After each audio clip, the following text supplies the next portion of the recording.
Hey, Sam fans! I wanted to start this episode by shouting out our two certified Sam stands from Patreon, Killabee and Temple Woods. Thanks for subscribing, you guys. And if any of you other listeners would like to support us on Patreon, we have 5 subscription tiers to choose from with tons of awesome extras for you, including early access to weekly episodes, live blogging with other Sam fans and the hosts, 2 extra Patreon podcast episodes per month, and much, much more. Check it out and enjoy this episode of the Sam World.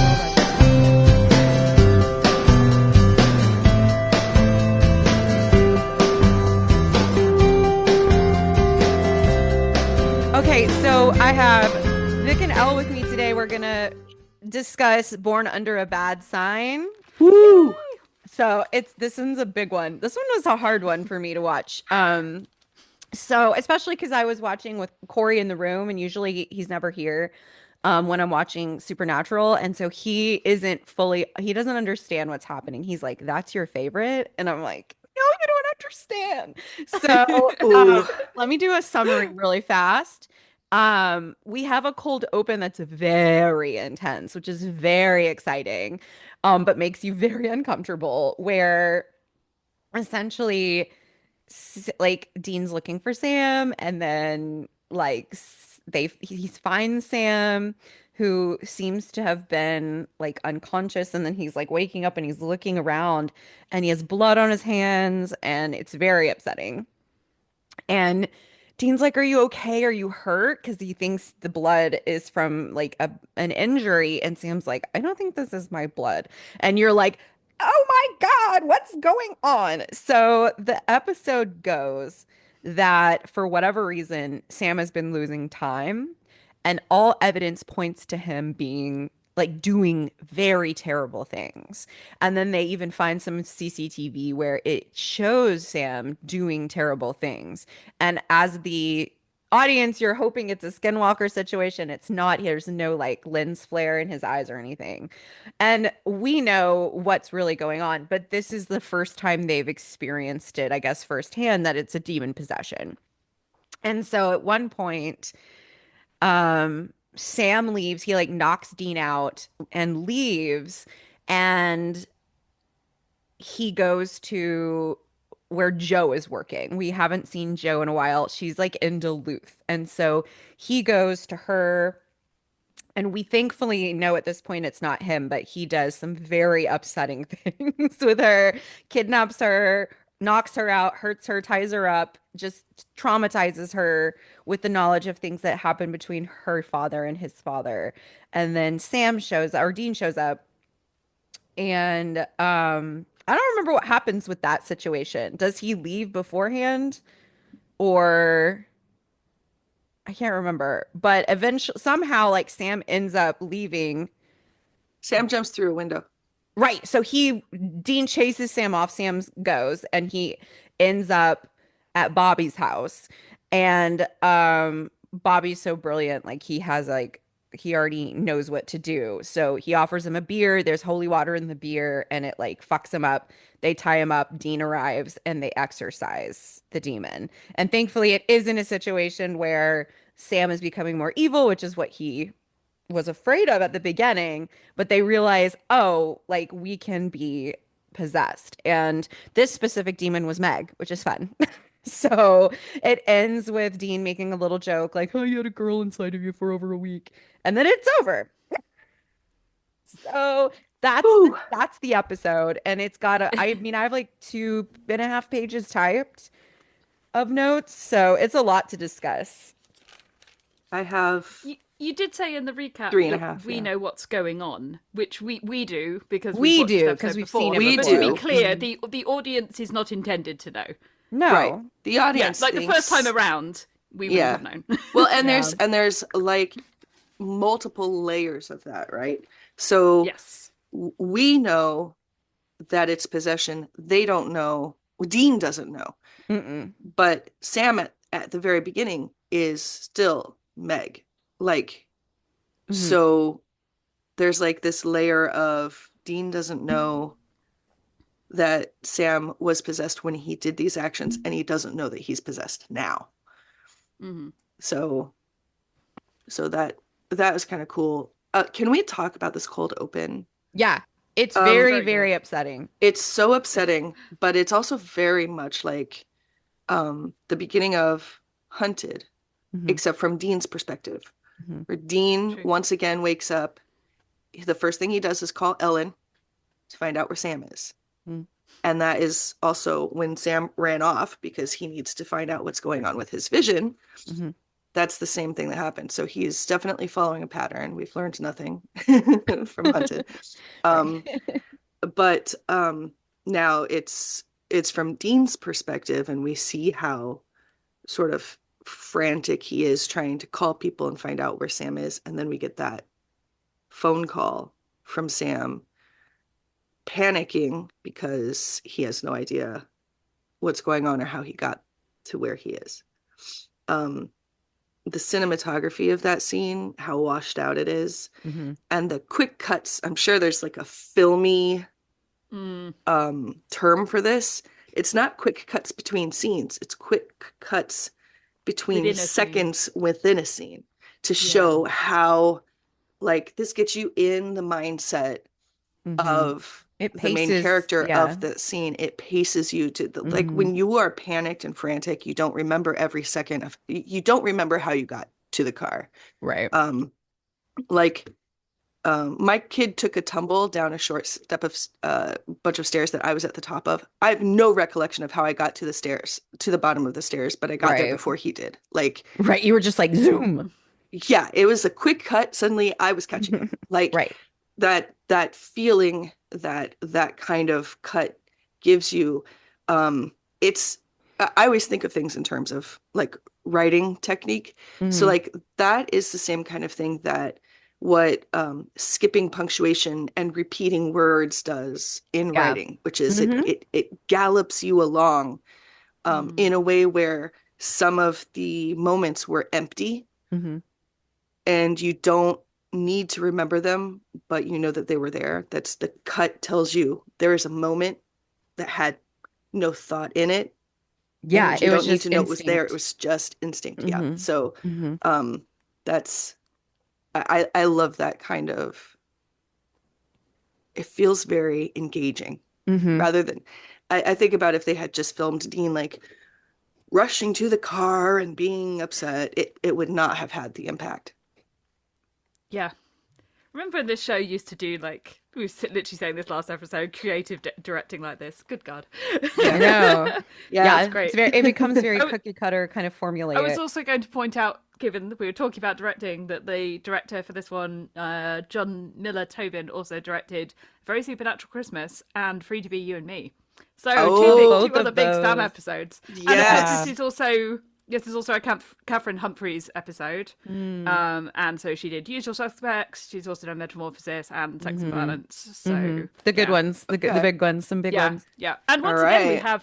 we've had like two back to back Lady Britain episodes because we had Hmm. Sarah last episode and then Catherine again, which Hmm. is I think the second time this season we've had that. That's nice. That's It used fantastic. we used to be a country.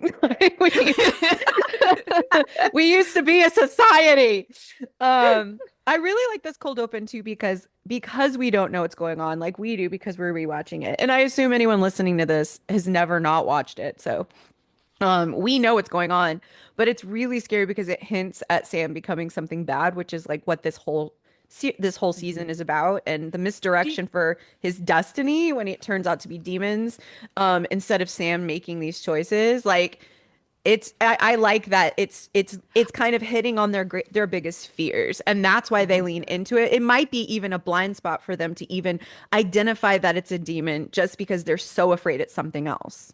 Yes, yeah. yes. I wrote some Do you- notes about that later. I know it was a long time ago. Do you remember how you felt the first time you watched this episode? Before you knew? I was sick to my stomach. Yeah. Same. Yeah. I Because had I this was fear just like, that what the fuck is going on? I was like, I thought I knew who Sam Winchester was, and the fact that this is happening makes me wonder if all of his talk, or all of their talk, I guess, about not giving in to destiny and Mm, being afraid, like all the setup that they had put into him defeating whatever this destiny was, is hmm. just thrown out the window, which Mhm. was kind of exciting, but I didn't like that it was happening to my fave. My boy. My Yeah, boy. I did actually watch a little while ago. I watched someone on YouTube who did a recap of this. I was trying to find something and I ended up just watching the video, and yeah, that was quite an enjoyable experience watching someone else kind of well, I don't know. It was quite a stressful experience watching someone else who clearly was like a Sam fan experience this for the first time. I then proceeded to never watch any more of her videos because I was like, I don't need to find out if this person who clearly really likes Sam later on doesn't like Sam. You know what I mean? Like, there's always that fear. You're like, what if they get to season 4 and they buy the narrative? And a bad opinion. They have a bad take. Yeah, exactly. They have the wrong opinion. Yeah. You What if they're can. incorrect? Luckily, listeners, we can promise you that that will not happen here. We've long established our creds. Oh my For God. sure. So at the beginning, Dean, like I really liked how Dean kind of took control because Sam was like, "Oh my God, I hurt someone." Like, and Dean kind of was like, "Well, we don't know that," and he's like, "Come on, like obviously I hurt someone." And like he's a little too close to it because he's so worried. And so Dean is like, okay, let's treat this just like any other job. Like, let's investigate it, let's find evidence, and then we'll figure out what's really going on instead of leaning into what we are afraid is worst case scenario. I really liked that. Now he doesn't stick with that kind of logic because as they find more evidence that it was Sam that had done all these things and that he didn't have a very good reason to do it according to the CCTV, Dean's like, well, we still don't know, but like I do like how we kind of Dean start. Dean is the most I will help you bury a body motherfucker who's ever he's existed ride or in this die. episode. Oh yeah, absolutely. Literally I ride mean, or die. I mean, we're up to finding out that he kills the dude, right? So Kind of, yeah. I have notes Sam about the is- cigarettes in the car, which I is was going to so say funny. the Yeah, stuff before that. the so, stuff yeah. before that. Okay, so the stuff before that, they found a car with blood in it that And it's a Sam beetle. and it's a beetle And that Dean's Sam like, "Come on, had the man." key to in his pocket. Mhm. Had the key to that storage unit in his pocket. Yeah. There's blood on his shirt. Hmm. I mean, okay, as a side note, the delicate way that Jared like holds up his little one finger to be like, blood, more blood. Like Meg is really like every innocent puppy aspect of Yes. Sam that she can pull out, she's pulling out. This in is this. something I really wanted to comment on because obviously I love Jared's performance in this episode, right? Mhm. Yeah. But a lot of the time, what it focuses on is once kind of we've got a bit more of the reveal of it. So once we hit, Joe and Meg. But there's stuff that he's doing throughout the episode that is so interesting and so subtle. He's really good at giving you that feeling of something not being quite right. Yeah. Without being able to put a finger on what it is. And Yes. it's similar to Soulless Sam in that it's like underplaying and also overplaying reactions. In this case, it's mostly overplaying. So as you said, Yeah. it's really amping up the like puppy dog eyes and the like kind of little small baby Yeah. brotherisms. Yes, Meg- that's exactly it. Meg is really good at playing Sammy. Mhm. She's very good at playing Yes. Sammy for Dean. She is less good at playing Sam. Which I Yeah, think she's is not great interesting. at it. Yeah. Yeah. I Yeah. did think that it was funny that the What a cigarettes in good the car distinction. like convinced Dean it was. He's like, cigarettes? Like, absolutely Cigarettes? not. You're smoking now? Well, And he's like, smoking, throwing bottles at people? That sounds more like me than you, he said. I And know. was like, Yes. oh, I was Which like, Dean, he's telling no. us. He is telling us. He is telling us. This is straight from him. Yes. Can I just say this should end any of the like discourse about which Winchesters smoke? Like, I think this tells us that Dean does smoke, and it tells us that Sam doesn't, and it always Yeah. annoys me because I'm like, it's literally said. It's literally Yes. People still in the discourse about show it. explicitly. Like, It is. it is Dean himself says it. it's evidence enough to convince Dean that it was not, and Sam had nothing to do with this because cigarettes. were involved.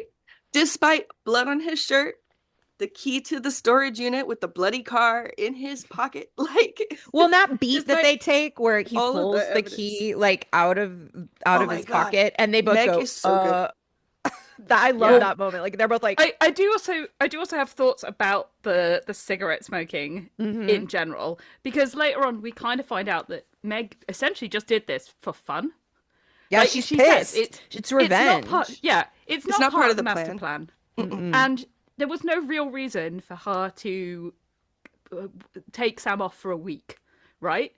Like, she didn't need a week to accomplish what she did in terms of framing Sam for the murder. She just took him off for a week for a joyride. It's showing that they made enemies with demons, and now demons are holding grudges against the Winchester. Because it was fun. And part of that fun is explicitly, like, doing things with Sam's body that she knows that Sam wouldn't want to do. And I think particularly, like, the thing of smoking cigarettes, it's kind of like thinking about Sam and his relationship to putting substances in his body or having substances put in his body against his will. It's just like, it's an interesting kind of thing to draw, particularly as Meg probably does know about the demon blood, even if Sam doesn't at this point. There's just something there to me about the idea of having like a substance put in your body you don't know somebody's doing. Well, she's just playing with his body against his consent. Like, what can I do that I know he would hate to have happen? Exactly. One of those things being, of course, potentially assaulting Joe, making Dean have to make a decision about whether or not to kill him. Like, these are also things that are like Sam's like greatest dislikes. And also, I do think it's like interesting. I would say from like an in-world perspective, because I don't think it's necessarily like a deliberate thing that was done. But thinking about the Folsom Prison Blues comes not very long after this, and that's the first time we see Sam really genuinely have like problems with food. After he's had this kind of like violation, and it just sort of fits into a pattern of Sam becoming more and more careful about like controlling his environment, and particularly controlling things that go into his body like food. So it's just an interesting thing to think about. I did love how after, in the face of all of this evidence, the blood on his shirt and the knife and the car and the key and all this, they go to the gas station, right? And they're like, okay, let's talk to this gas station attendant because we've got a receipt. And the gas station attendant recognizes Sam. Even more evidence that this has happened. And then the gas station attendant is like, yeah, he stole cigarettes and he threw a beer at my head. And Dean is like, and he was drunk off his ass. This guy? And Sam's standing there like all this evidence, and Dean is like, hang on a second. Your lived experience cannot be correct because it is so against my idea of who this guy is that he would have done this. I'm just like, Dean, like, no, Dean, there's evidence. You have to at some point. But at he the is same so time, unwilling to believe like, it's not even a Dean thing though, because like that is something that we see all the time in like true crime stories where it's like, I can't fucking believe that this is what this person did. Like people can't process it like that, you know? Like it's like when I'm reading, like I love Reddit stories and I love podcasts that discuss like Am I the Assholes and things like that. And it's always like people in the comments being like, oh my God, leave him. He lied to you, these things. And it's like when you're in it and that you're like who you've coded that person to be in your brain cannot shift that quickly. It cannot process that. And so like I felt so much for Dean in this situation because we give him a hard time for being a hypocrite, and he's like, he is very much a hypocrite in this. The first time I watched this, I was fully with Dean on this. Yeah, I was like, no, can't possibly be.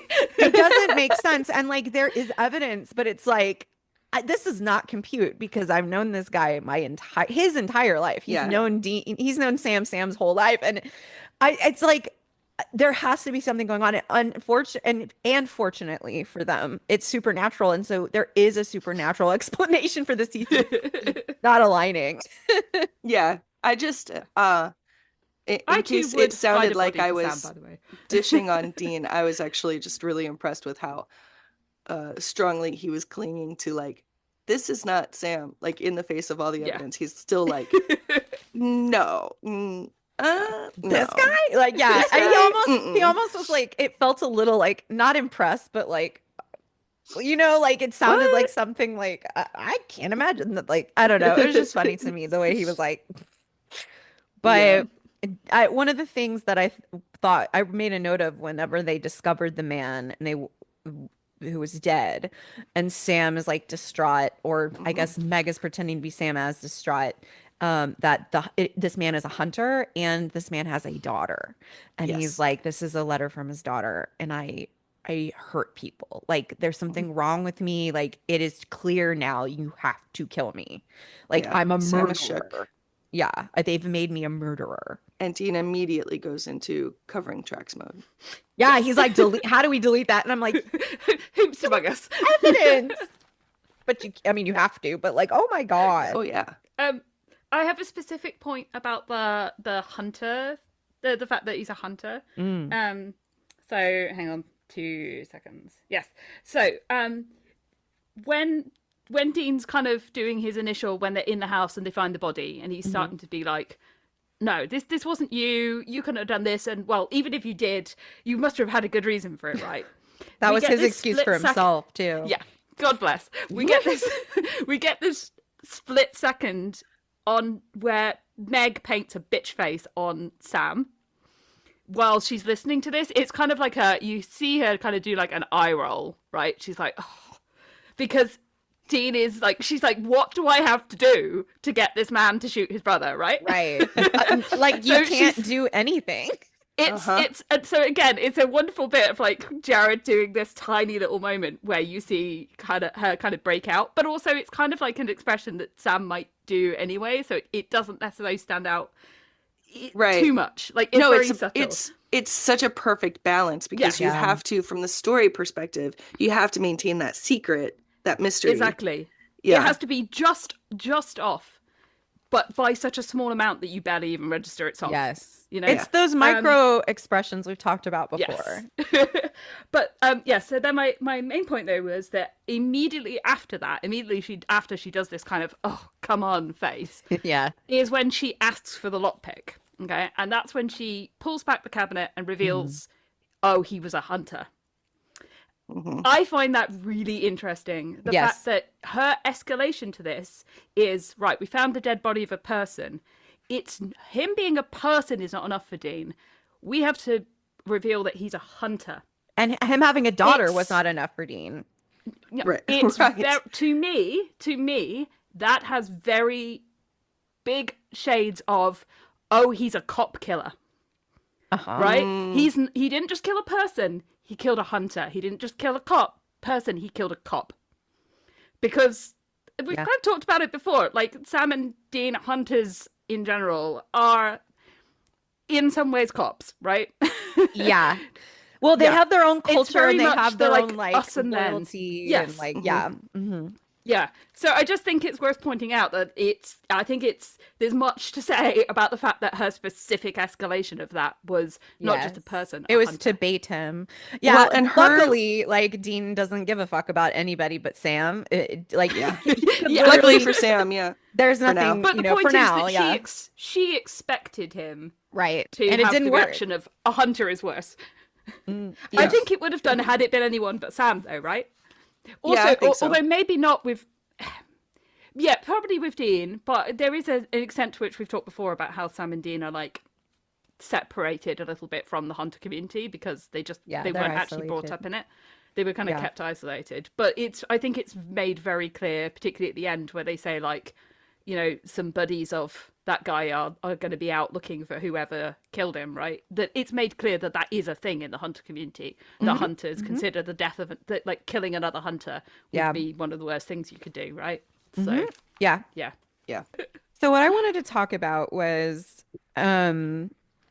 when Meg as Sam starts telling Dean that he's been having these like unexplainable like feelings of rage and hate that get more intense day to day. I thought that was something that we should touch on for two reasons, because I think a lot of discourse in the fandom tries to talk about Sam as an angry person.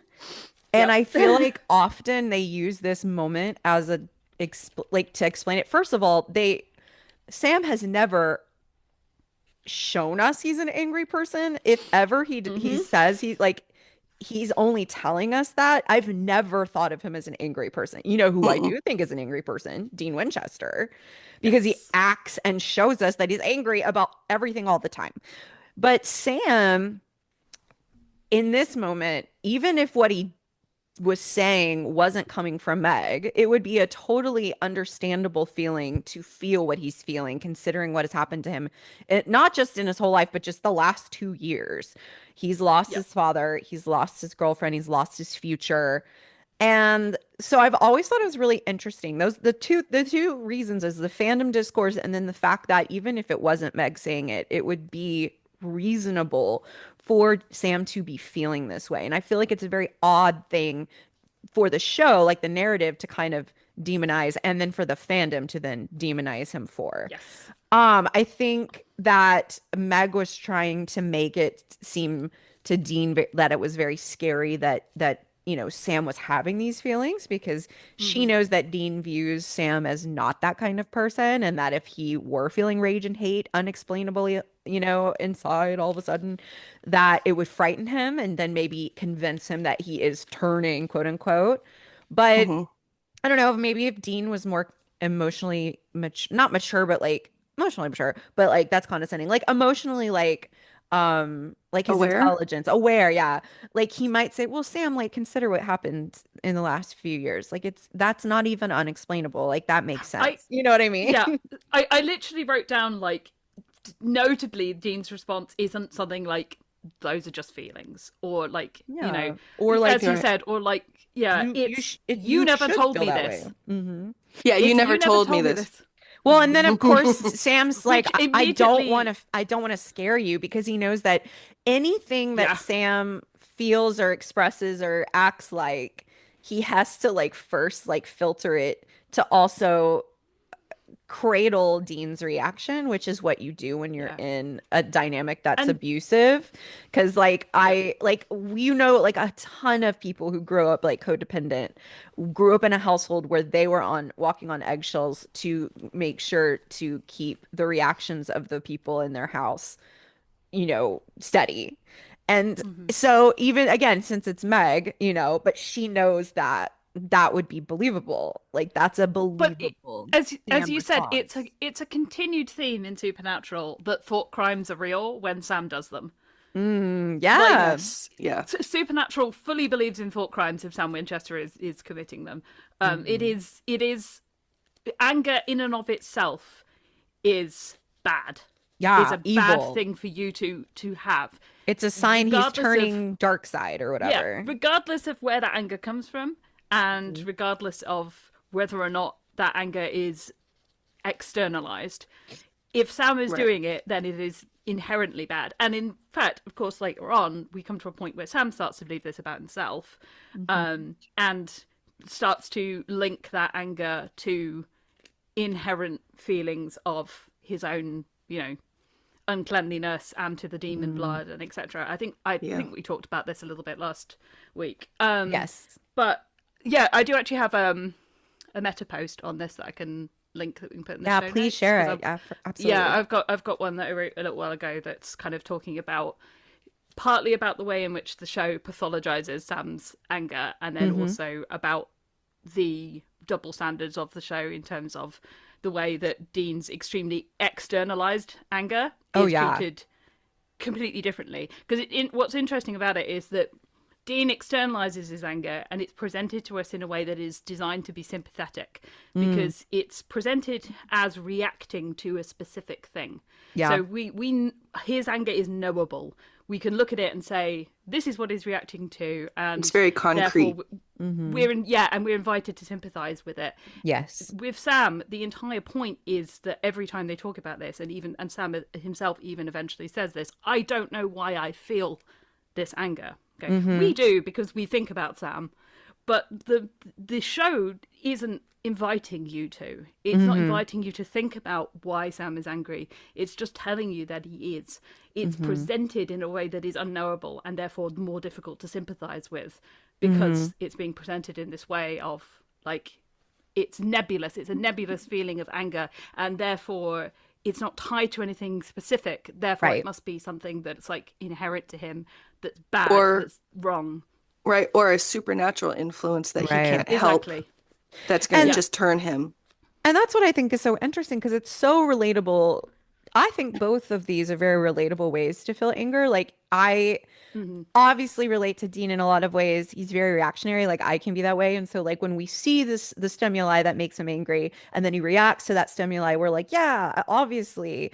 But I feel like the idea that, like, you can feel deeply intense feelings, like Sam is feeling, and not understand where they're coming from, that's something we all feel too. And I think that it's wild, and I think that's why I think a lot of these arguments come in bad faith from the fandom, where they're like, well, well, Sam even said, like, he doesn't know where it's coming from, and, like, that must mean that it's coming from a, like, innately evil place, or whatever they want to, like, say, like, he's just an angry person. Like, it's like, well, how often is are situations in real life caused by people who don't fully understand why they feel a certain way, and then they have to work through those things? Like, it would make sense for someone who seems to be as introverted as Sam is, in how he processes his feelings, emotions, and thoughts, and kind of keeps them to himself, specifically because he was raised in a place where he knew if he expressed himself, he was probably going to get yelled at for some reason.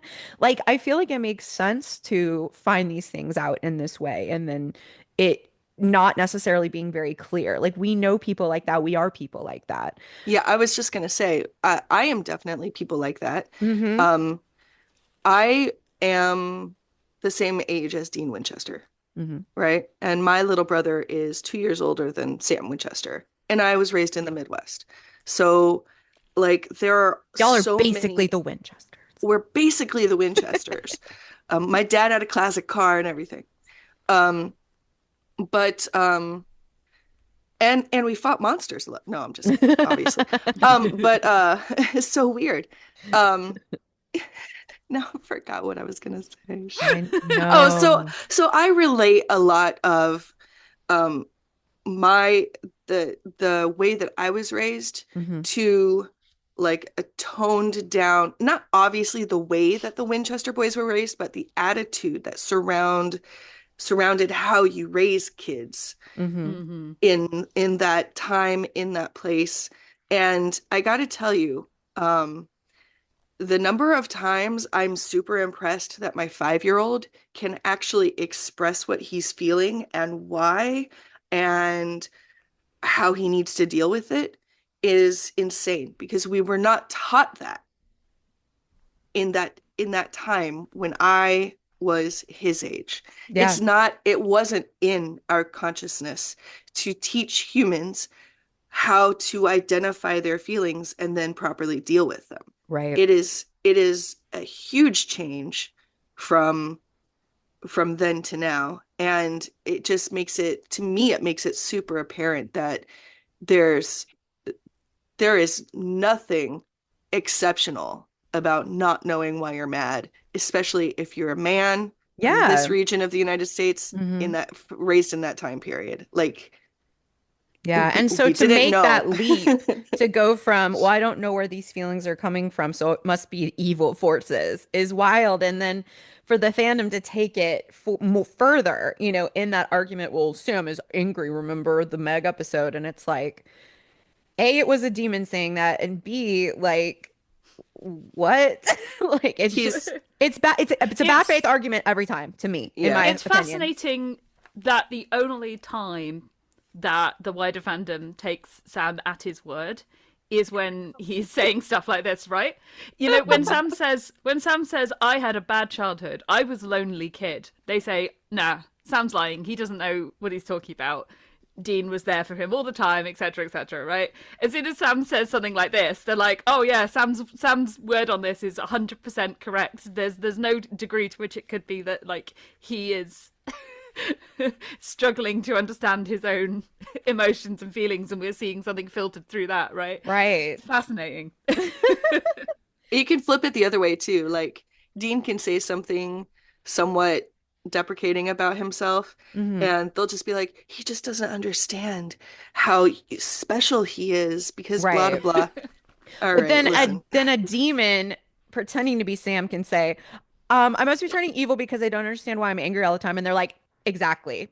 That's right. That's right. Yeah. He's turning evil, you He can tell. understands exactly what it is. It's that he's evil. Got it. Great. Like Yeah. the total opposite of poor Despite little it Dean being doesn't know. this despite it being the specific plan of the Hmm. demon to try to get Dean to kill him. Hmm. Yeah. Hmm. But as Whatever. I said, it doesn't help that the show does genuinely believe No, no, this as doesn't. well. That's the It's problem. not it's not completely on the fans. Hmm. No, but The it show is pushing them that way. yeah, Hmm. yeah. But people need to you need to know how to step outside of the narrative that Supernatural is trying to feed you in order to really get Supernatural. So And certainly weird. to get Sam. What other show, man? Yeah, to get the main character, you literally like to understand the main character. You have to literally like step yourself outside of what the show is telling you about them. Like, Yeah. It's very Oh my crazy. God. So I did also. oh, go Oh, ahead. sorry. Oh, you're okay. All three of us all at All once. three of us are like blah, blah, blah. I was just gonna say I did note the Dean just telling Sam to shut up in the middle of the conversation. Like it's very Dean kind of thing. Like he was just kind of like, okay, I need you to stop talking now because you're saying things and I don't know how to process them and I don't want any of this to be true. So I'm just gonna tell you to shut up. And he did also tell Sam to go sit in the car earlier in the episode when they were in the gas station, and Meg again playing an Oscar-worthy performance of Sammy. Sammy, the little Immediately brother. Sammy the little brother but- went and sat in the car. Well, but he has to protest a little bit first. Yeah, But- just the tiniest amount. You know, Well, it's a fine yeah. balancing line. And along those same lines, when Dean is like, I didn't write the line that he says ahead of that, but it must have been something like, "No, I'm going to keep you safe," or "I'm going to protect you," or something, because Sam slash Meg looks up and is like, "No, you can't, not forever." And like she is just like she is wringing those She's puppy dog eyes milking I it. think cry. Yeah, I think that's the point at which I really made the note about the way he's so subtly overplaying the puppy dog. Like that to me, I think is the point where you really start to feel it. You're like, oh, okay, yeah, that's. But But you don't notice it the first time around. You don't. no. Like, And you don't. And I think importantly, that's the point where if you're coming into this completely unknowing, you're like, I think I was probably like, oh, the tears, like, oh no, it's because it feels so convincingly like something Sam could do in this yes. moment, a little overplayed, but we've definitely seen him crying and stuff before. So you're and you so desperately want to believe that he is upset about what's happening that you're just like, oh, look how much this is heart, like making him suffer to know that this bad stuff is happening. But then Dean is all, Sam is like, you gotta kill me, blah blah blah, and And of course they've so he says, recently. Oh, sorry. Do it. He's like, do it. Hands him the gun. Dean says, I'd rather die. I'd rather die. Yeah. And Sam And I'm goes, like- well, Meg goes, no, you'll live to regret this, and knocks him No, out. no, I you'll was live. gonna say- That no, you'll live gives me shivers, by the Oh way. yeah. Because it's so I hate Sam having to be the source of like the creepiness because like it Yeah. sets my entire like body on edge. Like I'm just like this. Stop it. I'm torn because I get that feeling, but I also like that feeling. And Yeah, you guys real are in it for the joy- pain. Yeah, that's true. I like feeling like something big is at stake here. And I also, Yeah. from an outside perspective, enjoy wild shifts in acting. Like Yes. Jared goes from Meg overplaying Sam a little bit to Meg just being like, all right, time to have fun. Guess the jig is up. Like, Mhm. I'm gonna go kill another person. This is boring now. Like, Yeah. She's just sick but of trying to convince Dean. yeah, like, she's "Fuck like, it, I have to fuck go do this." something else to She is convince Dean. so fed up of Dean by the She's end. like, I'm just gonna knock him out and leave. I'm done. Goodbye. I'm gonna go threaten someone they actually care about rather Yeah. than this random hunter I killed.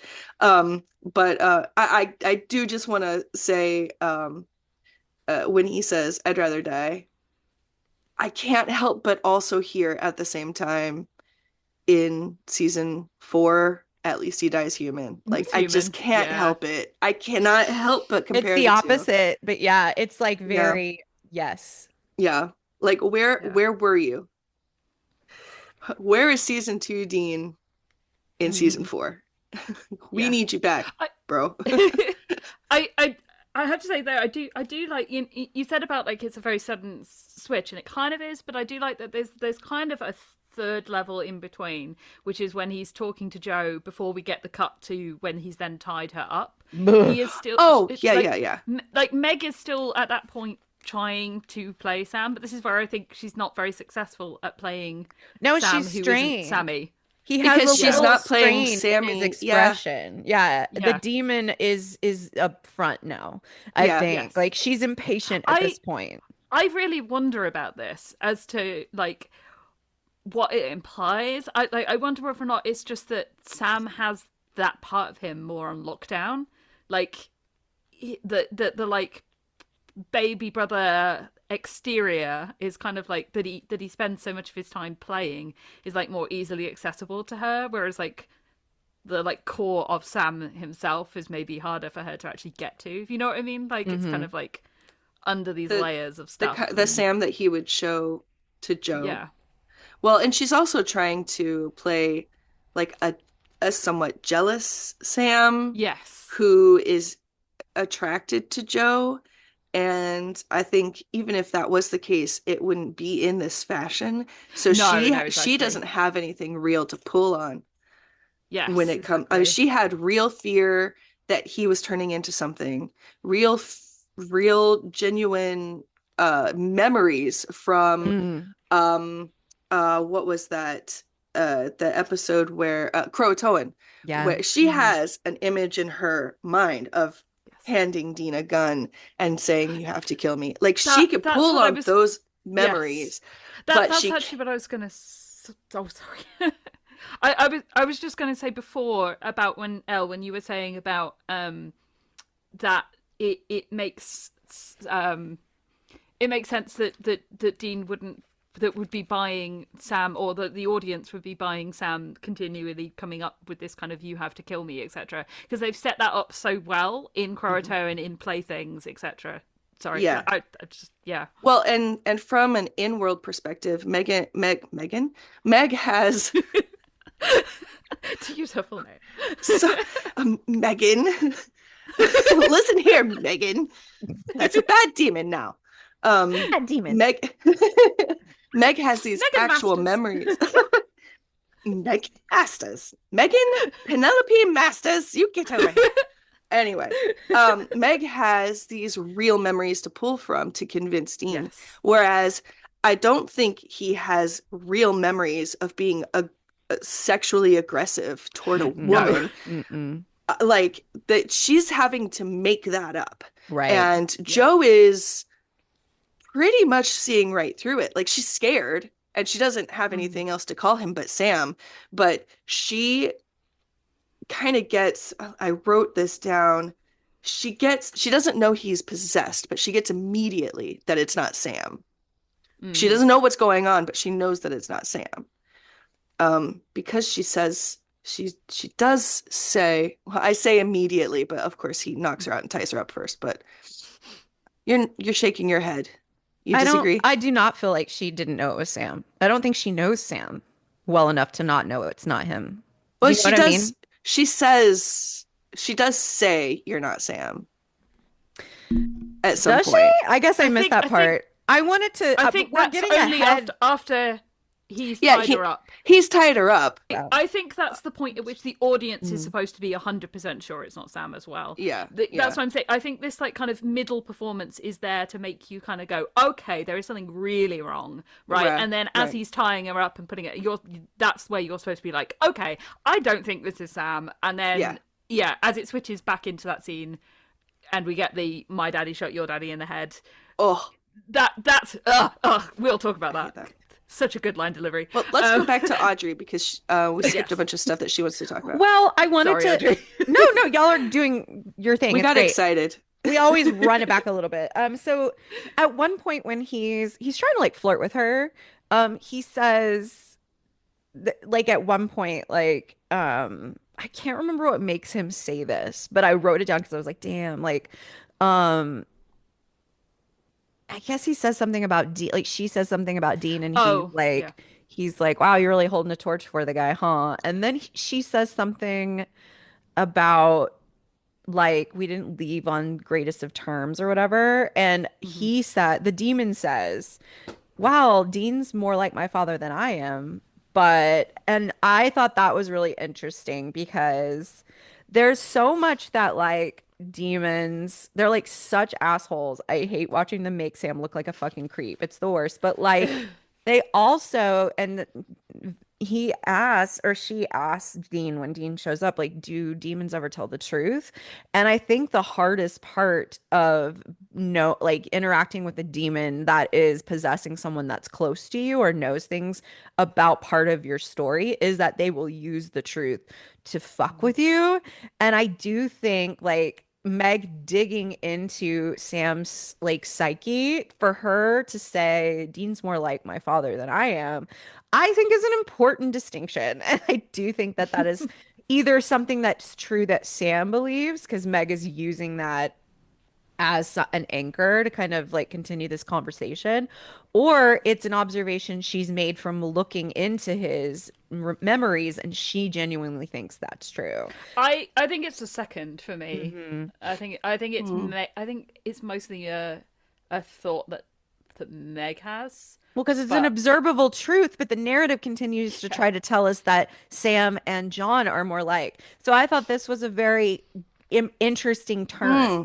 because That we is haven't interesting. had that yet, where like we keep saying like, "What are you talking about?" narrative, and now we have this moment where she goes, says this, and like based on what she's drawing this observation from, whether it's what Sam thinks of their dynamic or it's what Meg can observe. So that is a lot more interesting than how I took it, which was just Meg knows that Joe is, quote, carrying a torch for Dean and that their dad killed her dad. So saying, Dean's more like my dad, the guy that you like, he's more like the guy who killed your dad, was just hurtful. I just thought she was being a bitch. well, probably that too. She's doing I both, did not make these but insights. it wouldn't have like hit if it Yeah, wasn't slightly true. You know, like she's not going to yeah. use that as a way to get You're totally in. right. I You know just what I didn't mean? see it Like at if it all. wasn't a Yeah. believable thing. So I just thought that was Hmm. interesting, and especially because we know that demons tend to they lie, but like what hurts the most is when they reveal truths that people have been keeping from one another. And I do think that Yes, exactly. that's, you know what I mean? Like Hmm. that's something that like could be fished out of his mind and been like, So, yeah, no, that's so interesting. I can't believe I didn't see it, but I also don't know which one or two. I don't know hmm. which one I think is, It could be a little bit of both, you know, like yeah, it could be that like um because I think Sam doesn't want to be seen as the one that's more like their dad. He's not, no. No. he isn't obsessed with avenging their mom for their entire childhood. He wants to go and be normal. He doesn't want to hunt for the rest of his life, you know? And he sees that Dean does, and Dean does everything Dad says, and that's been Yeah. their life. But Hmm.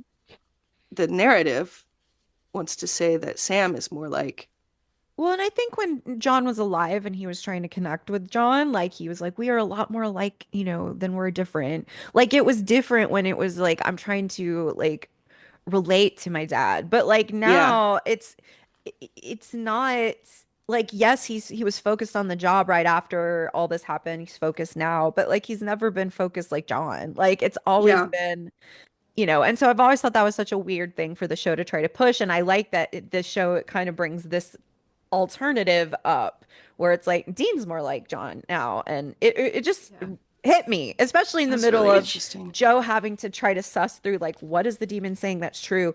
And what is the demon saying that's a lie? And then what is she revealing to me that maybe I've never, that is true, but is meant to hurt me? I think it's particularly interesting in the context of the fact that like Jensen is consciously at this point starting to do things to play Dean as stepping into John's role, like the fact that this is we said before, like season 2 is the point where he starts lowering his voice to sound more like John, and like he consciously was doing things to indicate the fact that Dean was kind of like becoming more like his dad or stepping into the vacuum that his dad left. Right. So I think it's interesting in that context as well. I don't think I spent enough time on this scene when I was writing my notes. Well, I'm just sitting it's back so soaking it in at this point. mesmerizing to watch. Yeah. Yeah. I wanted to talk specifically about the like implied slash actually happens sexual assault aspect of this in terms of with Joe. I mean, it's just grim to even think about, and the fact that they cut from when she's on the table to then when she's tied up, and there's that like period of time that we don't see, also always just makes me feel not good. Yeah, because there's a gap in which we could imply some terrible things. Yes, but there's definitely something about the character who experiences by far the most literal and metaphorical sexual violence on the show. Yes. Being forced to commit an act of sexual violence against Joe. Yeah. We don't know whether or not he's awake at that point, but I would put my money on yes. I think that Meg probably kept him awake at all of the worst possible moments. And he's being forced to commit this violation while he himself is being violated in a way that the show in this episode explicitly compares to sexual assault. Yeah. It's just Well, and I was talking to Corey because I was just watching this with my hands on my face when I wasn't taking notes. And I was just like, what do you do if someone like Sam is possessed? Like he is so big and he's so scary. Like when he was attacking Joe, you can't do anything. Like he comes after you, like she's a tiny little toast. thing, Yeah. and he's so I feel big. like they really he never uses his body like that. But Yes. he knows that if someone took control of his body like that, what a tool of violence and like what a weapon he could be. Also, who has a young woman closing a bar late at night alone? Jail for them. Jail for Also, them. Demon For 1,000 Sam years. has a swishy little walk, by the way. So like Meg has a swishy little swish. Oh, I was noting Yes, that she the does. little feminine He aspects that he turns puts and into it's a swishy little walk with his little hips are swishing. he puts I the was little gonna say feminine that- aspects into the Yeah. movements that he makes when he doesn't have to mask, when Meg doesn't have to mask as Sam. Yeah. I was going to say that I think that they do kind of emphasize the size imbalance between them with that scene where they show because he's Sam's above hand and over- beneath her. Yeah. and also like Sam's hand on top of Joe's, and like we know how big Jared's hands are. Like literally, it's like his whole hand is like twice the size of hers, so it really like hammers that home. But yeah, you're right. Again, like we know that Jared explicitly has said about the fact that he plays Sam as somebody who doesn't want to use that strength and like downplays his size a lot. And it's really notable that like Jared is so good at this of adjusting his body language. And this is one of the few times that you see it, especially in the scene where then Meg is then chasing Dean later on with the gun, where he is using his full height. And it's one of those moments where you don't clock until you see Jared playing Sam as a different character, how little Sam uses his full height until you see somebody else do it, and then it's so obvious because it's such a different body language. Oh, But yeah, he also adjusts his speech pattern in this scene Yeah, to it's fit the way that Nikki like spoke as Meg. It's so good. Like I particularly noted the "I hear things" line. Something about that to me is it was so perfectly like exactly how Nikki would have said it, and of course we've he's also like got those mannerisms, as you said, like slightly more feminine mannerisms, and then also things that you can see that he's studied directly from the like Nikki's performance. There's a right. good like behind the scenes video where Jared talks about the fact that he did that. Like he literally would just between like when they were filming one of the previous episodes and he already had the script, he'd just go back to his trailer and just put like stuff from season 1 on that Meg was in I and love just like that. watch and just try and can you mimic. find that video and link it? I would love to watch it. I don't know if I can find the video, but I can definitely find gifs of it. But if I can Okay, find the we'll video, link I'll we'll get link to that too, like in the show. Yes. And there's a really good gift set of people like who've kind of picked particular expressions that Sam or that Oh, I want to see that Meg too. as Sam does and comparing them to Nikki's Meg, and it's it's Would very love good. that. I love that. That's So some of my favorite stuff. So the yeah. demon the demon is also like to speak to the acting choices and like the switching. So hmm the demon is like tied Joe up and is like being really aggressive and then switches like instantly when she sees Dean come in and all of Yes. a sudden she is Sammy again because she Yeah. knows that's Dean's kryptonite. And it was just such a hard thing to watch. And then I said, how very dare the demon use Sam's angry wingspan for evil. Because Yes. she True. does that Oh, thing where she's like, it you The does. shrug of promised, anger. girl, Yes. I'm about to hurt Joe. You have to do this. And it's like, oh my God, You stop have to. Oh my Yes, that's God. true. Weaponizing the shrug of anger. That is terrible. It's very awful. The wingspan. I love it. One of the things I said was, I love that demons, so complete assholes, go after the deepest truths they can find in their victims' heads to discuss and mentally torture those around them. Because that's how we Yeah. get tea we never would have gotten before. Yes. Spill Oh, the it just occurred tea. to me that demons function in supernatural type shows the way musicals function in other shows. Yes. Literally.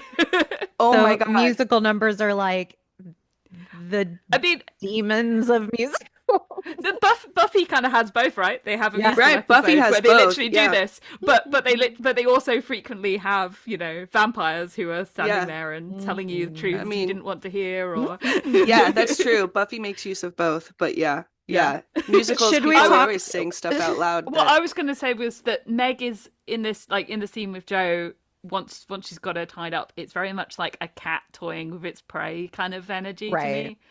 Like, ugh. I wrote, he looks like such a predator. Yeah, because he's so Yeah. big. And that's why he tries to shrink himself all the other time because he knows how big he can be. And it's just so scary. But I wanted to talk about when Meg says, "Are you really that scared to be alone that you'd rather let Joe die?" And I thought that was something interesting because it's true. We know that like Dean knows what to do. Like Dean knows now that it's a demon. Like he has holy water ready to go.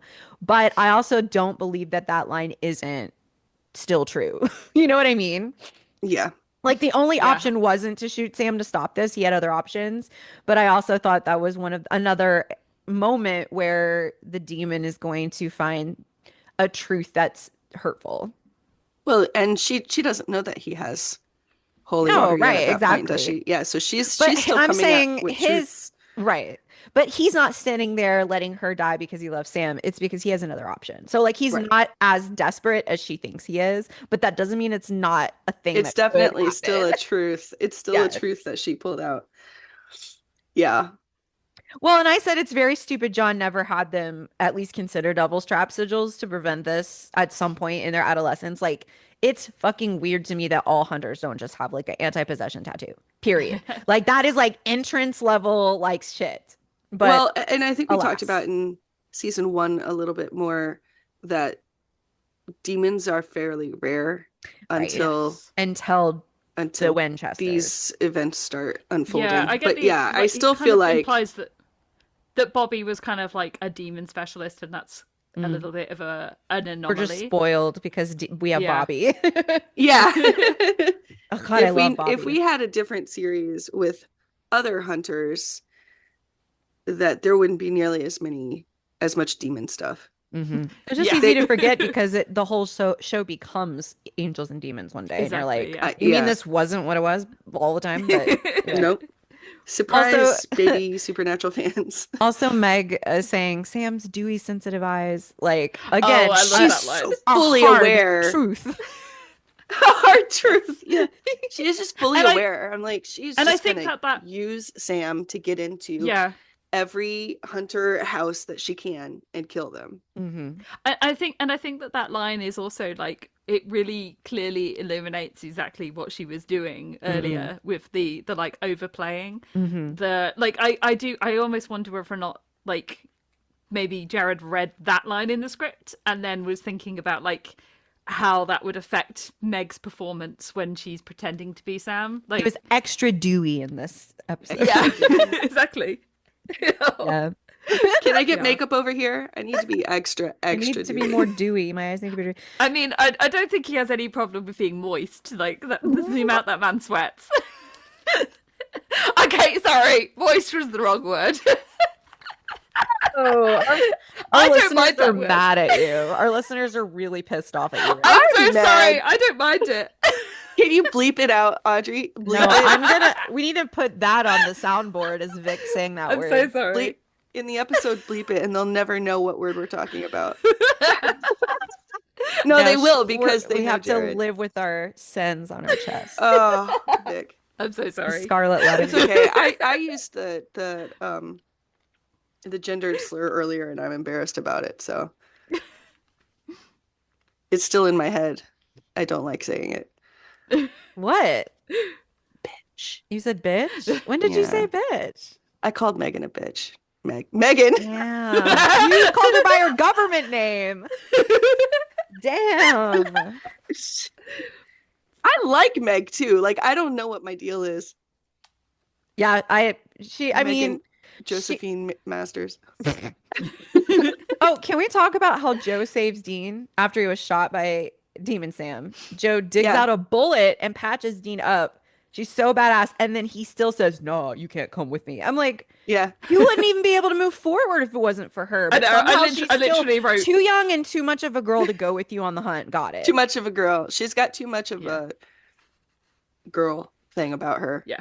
I apparently. literally wrote just like piss off Dean. Piss Yeah. off. Like Yeah.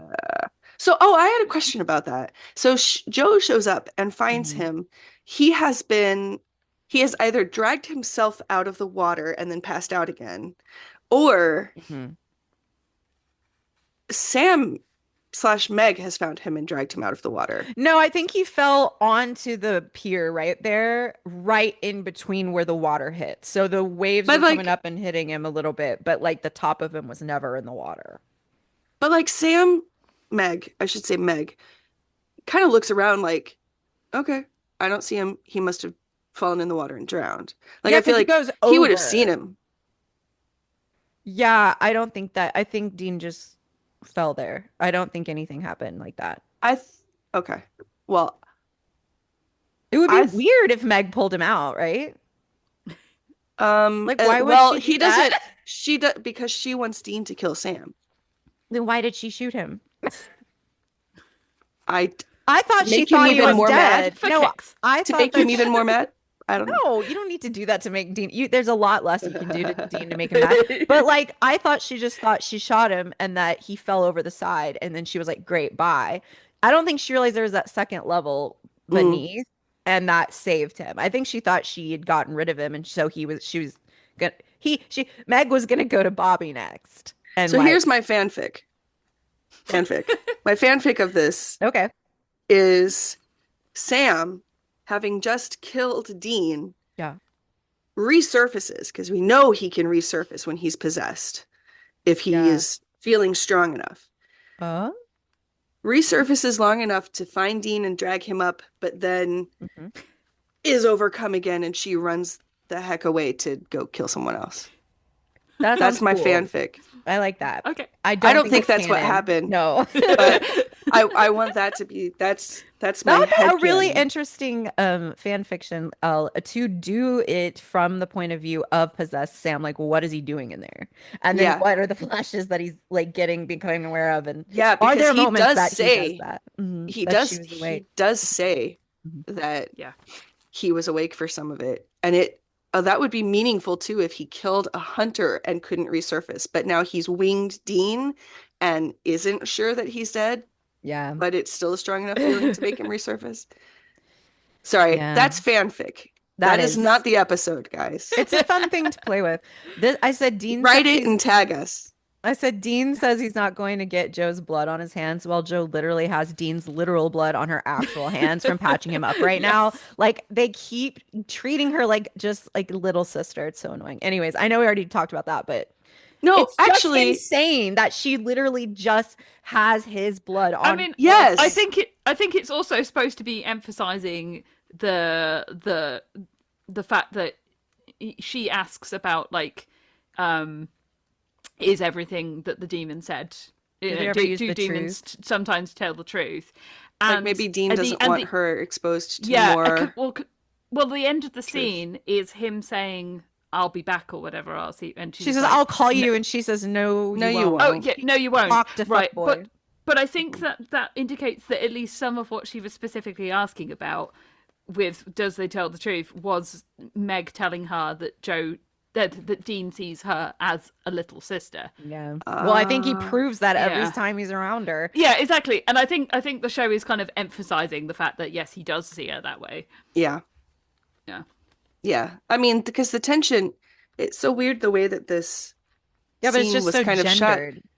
The tension feels like the scene is set up to be a Mhm. will they won't they tension, but it's so uncomfortable. Like this isn't the right kind of tension for this scene.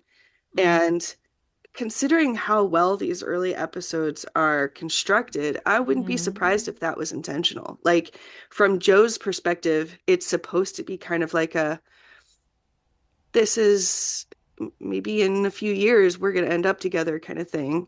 And I kind of think he's attractive. But from Dean's perspective, he's like, all right,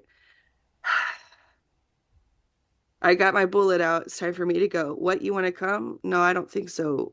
You're like a little sister to me kind of thing. Like, Yeah. I wouldn't be surprised if that was intentional. But it is also very gendered. He calls her a butcher when Yeah, I'm like, you would pulls the literally bullet be out. shit out of luck without her, and you're complaining about the Yeah. job she's Or doing. you'd be pulling it out yourself and doing a much worse job. Yeah, it's so annoying. Like, I just feel like she also just went through something super traumatic. Like, why isn't I just don't, I don't know. If she's trying to fish for, does he like me still? Like, at that point, I don't feel like a woman who just went through what she went through would actually be focused on that right now. Yeah. oh no, not focused. I do know that when they initially cast for Joe, the initial casting sides was that Dean and Joe would have some kind of sexual relationship, and that it was like a thing that they changed. I think We it talked was about it. It was partial- supposed to be Sam and Joe, and they had no chemistry, so they switched it to Dean and Joe. No. The original casting sides is Dean and Joe, and they changed that because I think Jensen and Joe didn't. Jensen and yeah, I can't remember the actual. Alona didn't have the right chemistry. They decided.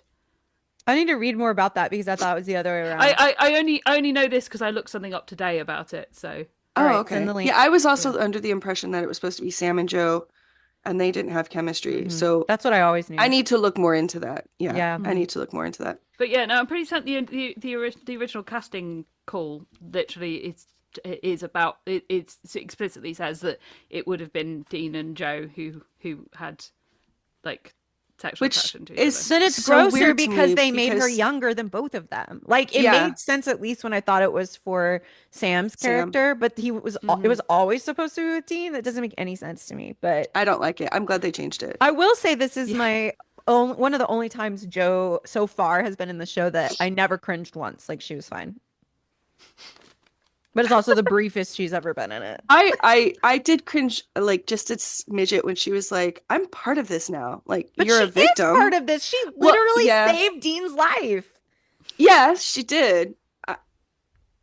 I think Yeah. I was with her It on just that. She is. I'm part of this now, bitch. I'm part Like, of this what do now. you mean? I was just tortured and I just saved you, so I get to go. And he's like, no, you're just a little girl. Bye.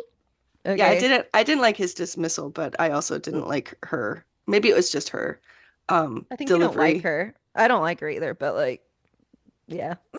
I want to like her. I don't. I don't like that actress.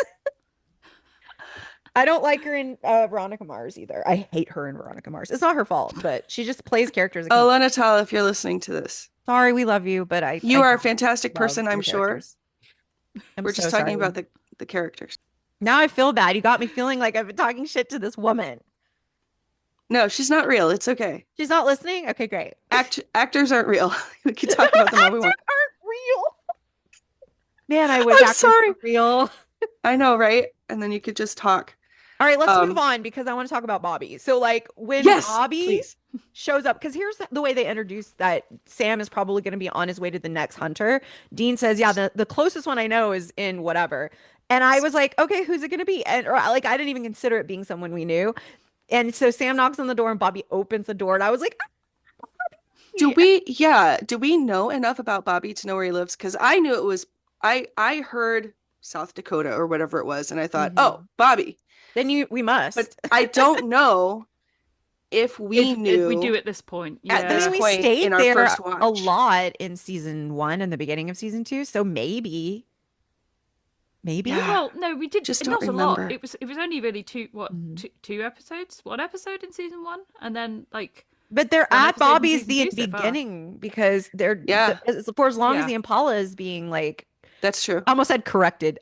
Corrected. Rebuilt. They're at Bobby's. Refurbished. Yes. And they're borrowing But I'm Bobby's not- cars. Yes. Yeah. But I'm not sure whether or not we of the audience have been told that he explicitly lives in South Dakota. Well, that's I what I'm agree saying with is that Elle. we have But enough. even if we we have have, I enough. don't know if we'd remember that information. Well, at that's this what I'm point. saying is we've had enough time at Bobby's that it's possible. I don't remember. I don't remember obviously either. don't remember, but I'm saying it's possible because we were there for so long. Yeah, I don't I guess remember what Elle's if asking that's... is the audience supposed to hear that and Is this immediately supposed to think, be "Ah, a it's Bobby." surprise? Right. I think it's Or- a surprise, but also it's a possibility that they've mentioned it and they've given us a hint, but I don't know. Yeah. Yeah. Yeah, I'm just saying It it's could be a possible. hint, and then you're like, oh, right, Bobby lives in South Dakota. kind of I thing. was like, bloop, like totally forgot. Like have What- no the memory. thing that I love the most about this is that we hear Dean calling Mm-hmm. whoever the hunter is, Bobby, Mhm, and mhm, then the mhm. call cuts off just Like he as Sam doesn't- is cutting the phone line. Yeah, I was like, Yes. did he like hang up? And Oh, then no. Bobby answers the door, and you're like, oh no, Dean didn't get in touch with Bobby in Yeah. time. I got excited and immediately went, wait, no, this is bad. Nope. And Bobby, so I don't know that much about oh shit, I'm blanking on the actor name for Bobby. I always forget his name too. Here, let's see. Because he's always called Bobby Singer. He's like always Robert He's always made me Robert blank Singer. now. His name is Jim Beaver. Right, Thank you.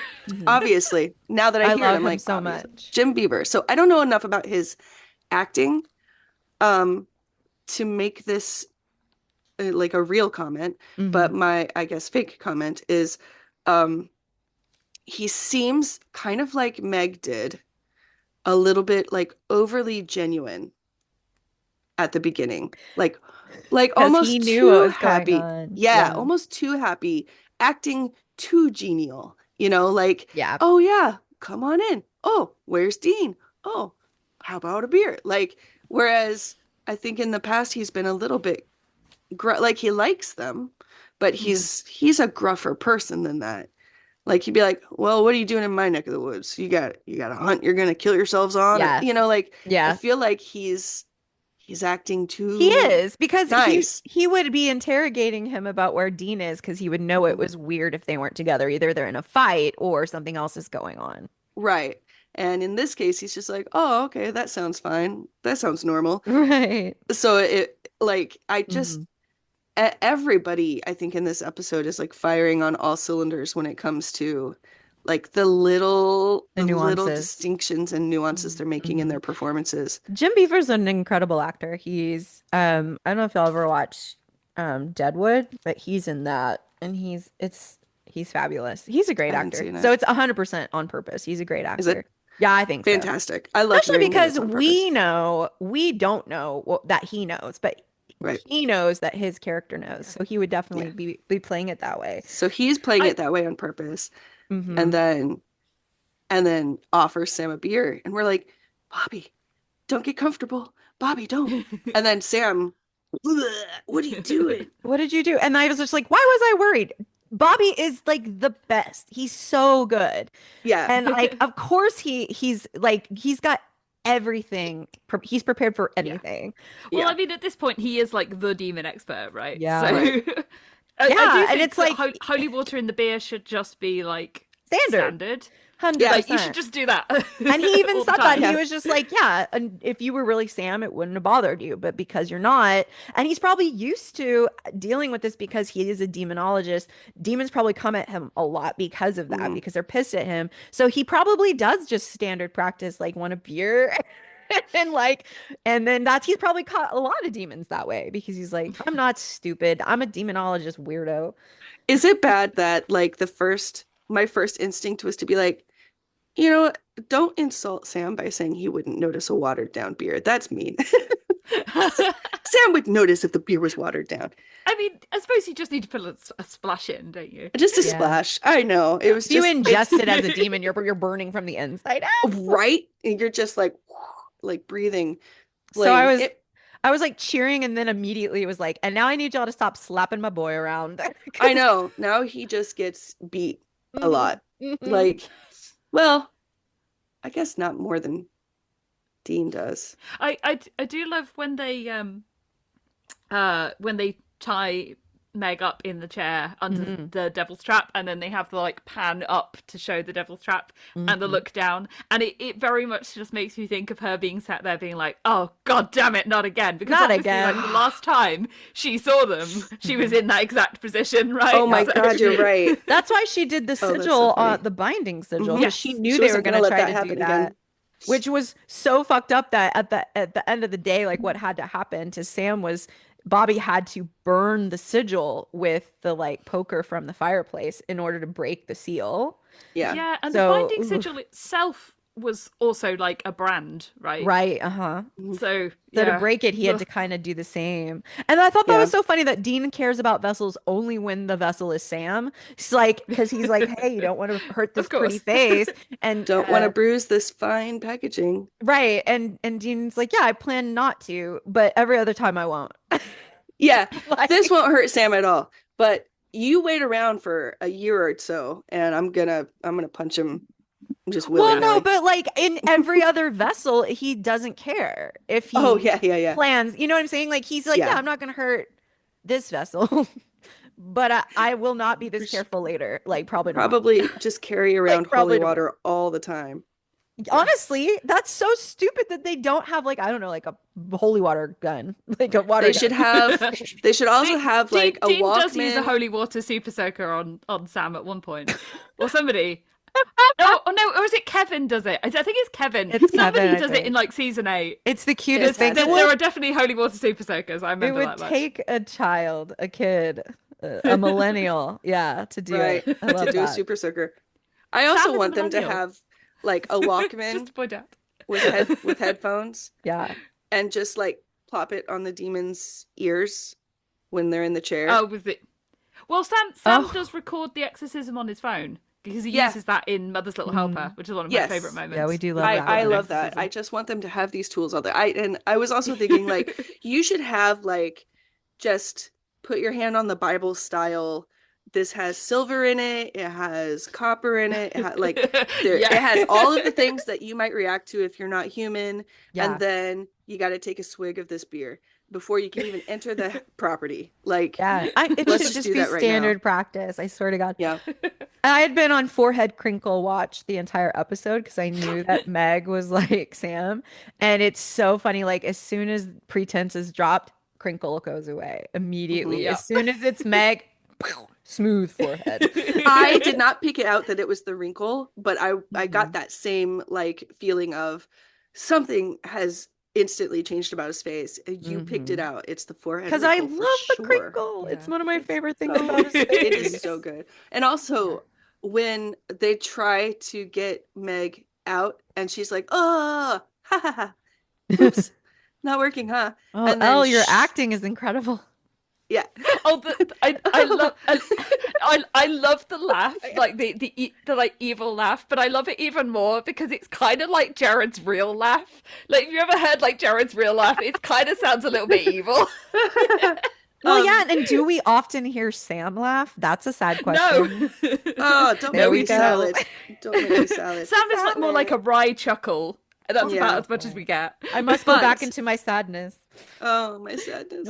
But so then after that, when she's like, okay, my turn, and Jared starts speaking Latin, like this is not Sam speaking Latin. This is Meg doing like a passionate Latin spell. And Yeah. he's just like, I was just like, do I have a crush on Meg? Yeah. I'm really confused. You have a crush on Jared speaking Latin. Yeah, you might be right. But like in specifically this way, Yeah. like it's more Yeah, passionate than him just going omnis mundus Well, spiritus. 'cause she was blah, a blah, blah. witch, right? She's casting a spell. Mhm. Like and then when she's done and the thing cracks and then she does like her neck stretch like like kind of thing. Mhm. I'm just like, They fully took advantage of the fact that Jared did Latin at high school, didn't they? Mhm. Yeah. yeah. Well, and definitely. Jensen definitely did because there's that whole thing where he literally said about the fact that they made him do the exorcism once and he deliberately like messed it up so that Jared would keep having to do it. He's such a dick. I swear to God. That's big brother behavior. He's such a dude. That's so funny. I And then Bobby. I wanted to bring up the not anymore, now I'm Sam line. Oh yeah. Number one, like, I'm doing gender to Meg right now, but also because I mean demons anyway.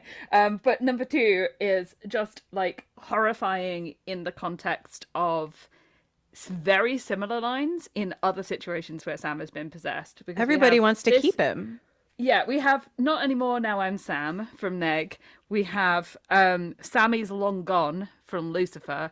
And then we have There Is No More Sam from Gadriel. Ugh, fucking So- Gadriel. God damn it. I get so angry when I think about that. So mad. I like how that makes me more angry than like Lucifer. Anyways, continue. I'm sorry. Fucking asshole. But yeah, I just wanted to like flag it up because it is like Can I- consistent. yeah, He's the can I- perfect vessel. Like everyone wants to keep him once Everybody they have wants him. him. They're like, okay, Um, this is it. I want to add on to that from like a maybe slightly different perspective too, which is if you're thinking about it like that, original Meg was just a person too. Yeah. Like she could hold on to Sam's body and to other people who don't know Sam Winchester.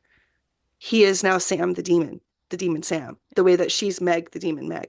Right. Like it's that Meg had a life before, she had a family, and we know that she, we know a little bit about her because She told us. she told us about her. Like it just, that line made me so sad It really for brings home original Meg.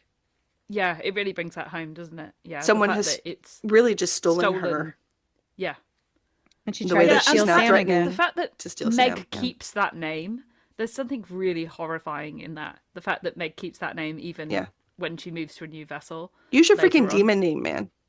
Well, the writers didn't think about that. So No, they did not. Now, if they were important characters, Well, she like becomes, which is why Azazel, if Right. they're important male characters from the beginning, or Lilith. sure. Yeah. Just if it's someone that they know needs to be I don't think they figured out demons when they made Meg. I don't They think hadn't they did. figured out demons or vessels. They hadn't considered all of the logistics. So I think that's what it comes down to. But if you want to think about it in universe, it is very frightening that she kept that. Yeah. She kept that name, but she's the only one that does. I generally do want to because- think about stuff in universe. Ruby does. Yeah. Yeah. Well, Ruby's name is Ruby, though, right? I don't think the girl's name is Ruby. I Yeah, think we the don't know original with girls. Ruby. I thought the original girl's name was. Ruby doesn't. I don't think we just ever doesn't know. sound like a very I don't demon think we name to know. me. Why not? Mm. But It Ruby needs wouldn't more necessarily... apostrophes and like Z's and stuff. I don't know that Ruby would necessarily have had that kind of a name, because we know for a fact that Ruby was a demon who was a human who was a tortured soul. So Because- she because we became know that a she demon. was a yeah. witch, But yeah. it's not like Whereas- Meg, where Meg stole a girl's name and identity, Meg, and then and just Meg is- decided to be Meg. Meg is strongly implied that she may be a demon who was created in a different way, because the fact that Azazel explicitly refers he to calls her as her her as daughter. his daughter. Yeah, And I get I the think we had impression that- like we had that conversation too. I think Because where Yeah. Yellow Eyes says that like Meg is his daughter, which is I'm like, can y'all Yeah. stop? Just and stop. we're like, just doesn't have to be a because family. maybe he tortured her into existence. I mean, or yeah, that's like one of those things where I Yeah. think it's kind of like a they didn't have it He figured just out. threw that stupid Yeah. line in to fuck things up. It It doesn't actually- make sense. No, I was going to say it did always annoy me that they later on have it that Meg apprenticed under Alistair, because they specifically wanted to have that line so that she could say something to Dean about "we both apprentice under Alistair," but it would have made so much more sense that Meg apprenticed under Azazel, and that's why he considers her his daughter. But that's you what know? I mean about the writers just Yeah. kind of throwing shit and then not even Yeah. thinking about how it It's actually fine. This will happens be- to. It's, But it's that's a what I mean hard is, like, job keeping track of that kind of continuity. it's That's the kind of horrifying thing to that fans do. It's horrifying to fans think do that that. Meg, kept that name, or it's not because it's just carelessness by the writers. That's what I was trying to point out. Yeah. Yeah, yeah. But yeah, It's Ruby interesting to think Ruby about. was the demon's name. It wasn't that girl's name. It wasn't Katie, whatever her name is. Like that vessel was someone else. Ruby is the demon. Ruby is her name. Yeah. Her name. Yeah. Name. Her name. No. Or at least it's the name that she's been going by for, I guess, a while. Well, if she was Ruby as a person and then was But yeah, I think that's what tortured into Audrey a is saying. demon, then she would have a human name, Yeah. right? Anyways, that's in I don't season know. Demon 3 culture. and I mean, 4. Crowley not- doesn't use his real name, right? And we know that Well, Crowley Crowley was... is a famous demon. Like, isn't Yes, that but like my part point of is lore? that, Yeah, but- that wasn't his real name. Like, so, demons do change their name when they become demons. Yeah, he Probably was just like because, a tailor who wanted a big Probably dick, because he right? thought Fergus didn't have the same Fergus. flair, I would Fergus? imagine. Fergus. Fergus. I don't know. I Anyway. feel like when they chose that name for Crowley, then they did it because of the famous Crowley. But then Yes. Oh, they changed Crowley's story so that he was then Fargus and was like some kind Fargus. of, and like they could make fun of him. And I just think that's stupid. Anyways, the Yeah. writers, meet me in They- the parking lot. I'm fighting you. Okay, let's move on. We're moving on. Okay, Okay. because we're Moving running on. out of time again. Okay. Again. So, Meg says, "Whatever I do to you, Dean, it's nothing compared to what you do to yourself. yeah. They're better off without you." So again, using like harsh truths instead of lies. Yeah. And then as soon as they finally are able to break the seal off the sigil so that they can exercise not Megan, her government name, Meg. Sorry. Um, It's my fault. I'm so sorry. she's gone. And then what's the first thing Dean does when Sam is finally back with us? Punches him in the fucking Hauls face off and Yes, punches and him. do you know what he does before that? He makes sure that it's Sam. before he does. He literally says, "Sammy, like, is that you, Sammy, or whatever?" And when Sam is like, "Whoa," he's, "Yeah," like, and blinking. And then he then gets he sucker punches him. punched. And it pisses me Yeah. off so much. It makes me want to murder. Like, what the fuck is wrong with you? Yeah. You even said so many times in this episode, that's not Sam. I know it's not Sam. That can't be you. That can't be Sam. There's got to be another reason for it. And yet, who do you haul off and sucker punch? Who has been a victim this entire fucking time of his body being used against his will? Actual Sam. You actually punch Yeah. Sam in the face. Like, Yeah. fucking And Sam has like, just are you? I'm gonna die. I need to calm you'll down, know but this I'm line mad. was like, you know that punch was unscripted, right? Oh, was it? It was. It was. That I was just have Jensen noticed. inhabiting Dean. No, it was Jared's idea. Jared, Oh no, Jared. Because he thought it would be funny. Jared, you and I are meeting in the parking lot. I Yeah, I'm like fighting very you. very rarely do I disagree with things that Jared brings to the show, but that's one where I'm like, well, I don't disagree with it. I do actually think it's very in character for Dean to have done, but I do think that the reasoning of it was funny. It's like, okay, you All right, 22-year-old frat boy. Here's my fan fiction of that real life moment. I'm so mad. Is that Oh, we're doing Jared was RPF like, now. here's my RPF of that moment, is that Jared knew that that would be really likely for Dean to do, but if he said that to Jensen would be like, don't make my character into a dick, man. And so he said, no, it'll be funny. Come on, do it. That's my RPF of that moment. I'm glad we established this. I don't do RPF in general, but I thought it would be funny.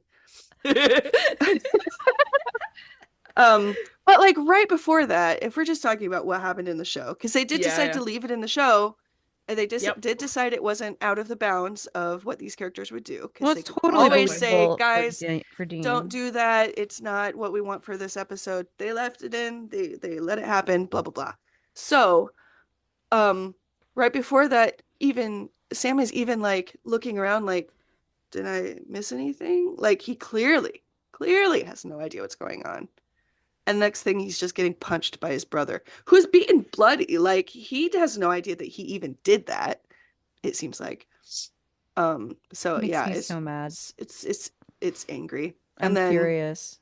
Dean asks if Sam's okay before he makes the terrible, is that you in there? Like, well, I want too to talk soon, Dean. about Bobby really fast. Telling the boys to lay low because the other hunters are coming after whoever killed that hunter. And then he gives them little charms to fend off possession. Like, he is the best. I love Bobby. I love him. I wrote, I do Bobby at this is your point. dad now. Bobby is your dad now. Yeah, every time I bring up how much I love Bobby, you always like, not forever. Well, whatever. Right now I like him. And I'm For really now, happy. Yeah. I really love Bobby. Yeah. And then we get a sweet Sam smile at the end, thankfully. And that's when he tells us, well, I was awake for some of it, Dean. I watched myself kill Wendell. I watched my own hands like hurt these people. And even I then, felt the life drain you out of his wouldn't body. shoot. Yeah, he said, even then, you wouldn't shoot me. Well, right, because Dean is like, oh, that sounds terrible. I'm like, that didn't sound too sincere. Like, you don't think Sam deserves some sympathy or whatever, but I get it. Dean's tired. He's been beat up. He's been shot, whatever. But then Sam is like, that's not the problem. That's not the point. You were supposed to shoot me and you didn't. Like, you let me do this stuff. I almost killed Joe. Yeah. And he says, promised well, you it would stop wasn't this. you. And Sam says, well, what about next time? What if it is me next time? So he does still have that fear from the beginning of the episode. That was Meg talking, but he still has that fear even as himself. Yeah. And Dean makes some like bullshit point about how he's going to save Sam no matter what, which like basically renders his promise well, he says meaningless. He says like Dad said, save him or kill him. So he's like, there's no other option. I have to save you. Like I will not be killing you, so I must save you. Right. There's which not means a the third promise he made to option. Sam. The promise he made to Sam is empty. Yeah. Empty, meaningless. Because he's like, it won't be.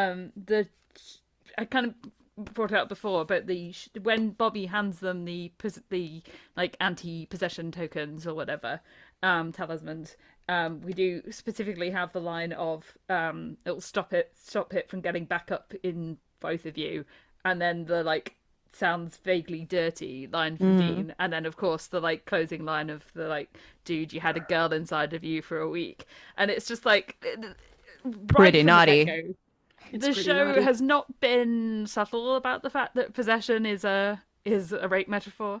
Like, you know, it makes light of it because it's this show, and it's 2006 or whatever. Yeah, exactly. But it's not subtle about it from the get go, and I think that's pretty worth pointing out. That the show has always known what it's about when it comes to possession, and what that is implying for the person who's experiencing possession. Yeah. I couldn't remember if this is the start of or just the continuation of comparisons of possession to assault. I think this is the first very explicit one. I don't know if there was anything with I couldn't Meg remember. when she got when she got exorcised, I wondered if there was anything there. But yeah, I think this is the first one I can think of where they make it like very explicitly clear that it's being, yeah, that kind of, yeah, Yeah. not nice to think about. It's not nice to think about. I mean, But we it's have something we talked, should we because should. people try to ignore it all the time. And Yes. And the in show is discourse, it's And it's the show leans implicit. the show show leans more leans and on more it. into it, and it actually, I would Mhm. say, starts to take it more seriously as a metaphor as time goes on as well.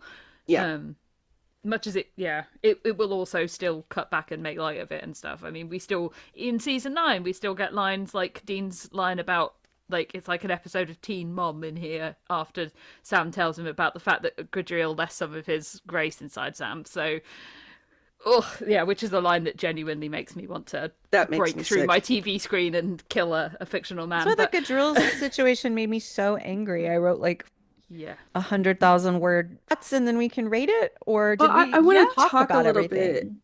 Oh, Can I talk a little bit about that final "you full on had a girl inside you for a week" oh yeah, of let's course, do yeah. it. comment? So it obviously it's gross after a huge trauma to make light of something like this.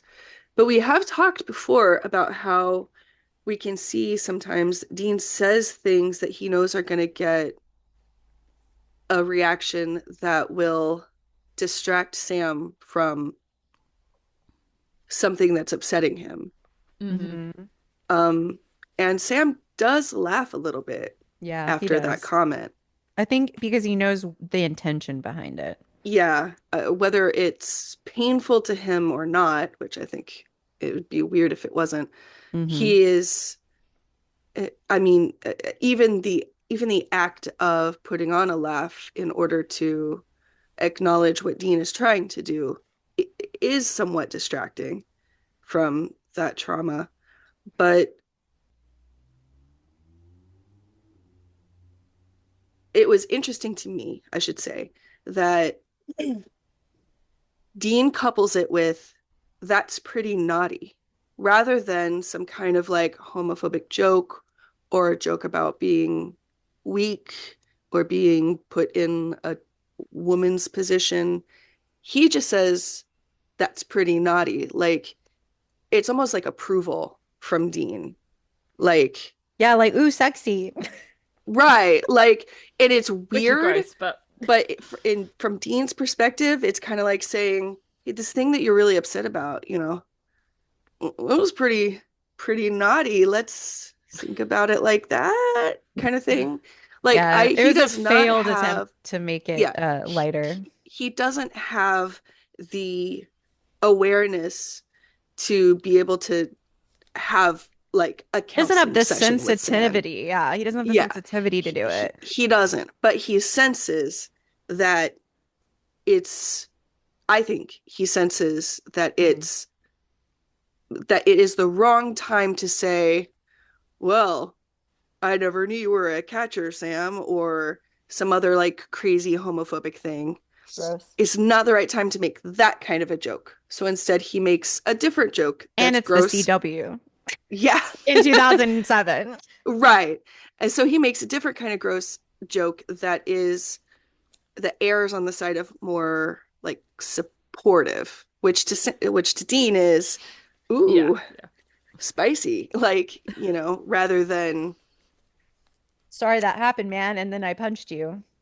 yeah, right, which is ideal. Like, I think that if the show had gone on to be like, okay, listen, I wasn't able to process this before, but I want to support you now, and I know that it was very upsetting to be possessed. Let's work through those emotions, like in somehow a cooler way that was more interesting and like fun to watch than just a therapy session. Um, then I don't think I would be as upset about Dean making this joke now, Mm. because then the show would go on to take it seriously, and that would just be an instance of Dean having to get his head around what has happened as well. But Mhm. since the show never really explores the trauma associated with it, Mhm. just goes on to say, more and more times how like more explicitly how related this is to actual assault. Right. I think that's why Dean's comment Yeah. makes me mad. Yeah. Well, and at this point in the series, they haven't gone as deep and explicit into that Yeah. comparison, but they do continue it. So it doesn't age well because of how Mm-mm. they continue to drive that home for sure. Mm. Yeah. Yeah. Despite loving this whole episode for like the acting switches and like the delicious kind of suffering, the like Hmm. it's like a big meaty suffering, I guess, because it's like meaningful. Is Audrey, it? Audrey's face right now. I don't Audrey's like, believe that this is meaningful suffering for Sam because it's something he. I don't. I didn't I hear don't. just gonna say, anything. I'm so I do sorry. think it's important in that I think from a storytelling perspective, it's Mhm. kind of pivotal that Sam has experienced the horror of possession before, and that we as the audience have experienced that too with him Right. before Sam meets Lucifer. Right, but my Because my I think point it is lends that significantly greater weight to Sam's immediate reaction to Lucifer of you I will never say yes, if we know that Sam knows what that entails. right, if that is what the narrative of the show and the fandom took away from it, then yes, it would be meaningful. Mm. In my opinion, they make Sam suffer through this so much in universe for it to never actually ever be understood or embraced by other characters around Sam or be Sure. like, Yeah. you know what I'm saying? Like, it is needless suffering because it does not grant the narrative anything more than it's a joke at the end of the day. And then the fandom takes that and runs with it. For me, useful, good suffering is when the boys are working on something and they come to a better understanding at the end. I feel like every time Sam is possessed at any point in the show, the understanding never comes through ever. We understand it. Sam expresses how it feels to him. Nobody else ever comes to the understanding of what it really means. And I if they agree ever with you. do, it is not permanent. It's like, oh, I get it at this moment because it's a big deal, and then later it's a joke again.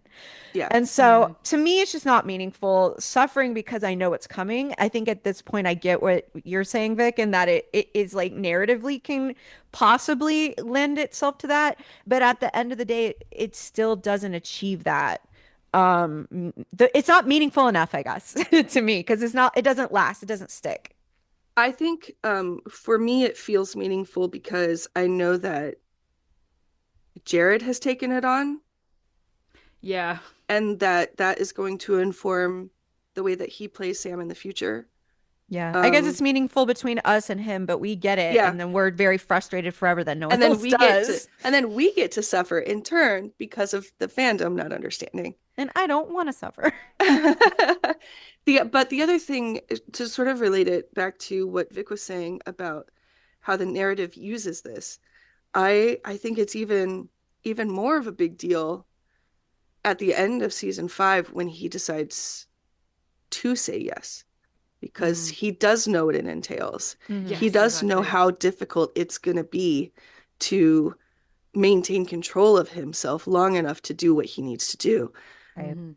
Like that is to me that's an even bigger deal Yes. because he's Yes. gone through True. this. He knows what he's about to put himself through again, and it's going to be even worse.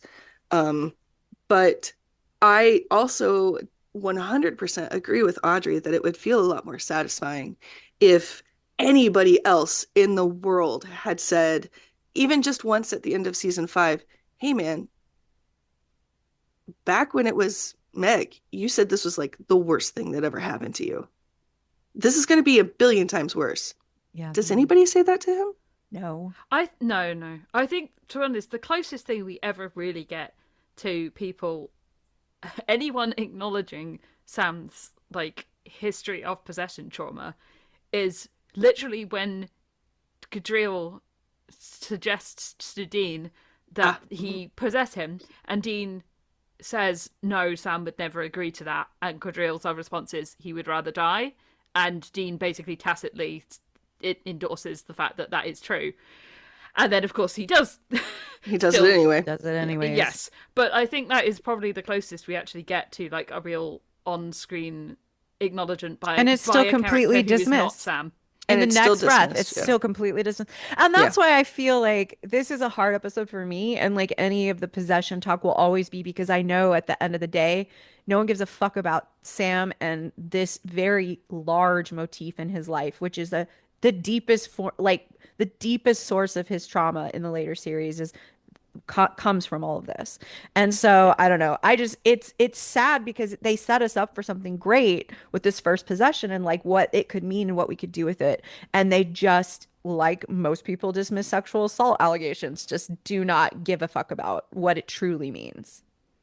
Yeah, I definitely agree with you. I think I'm more readily satisfied by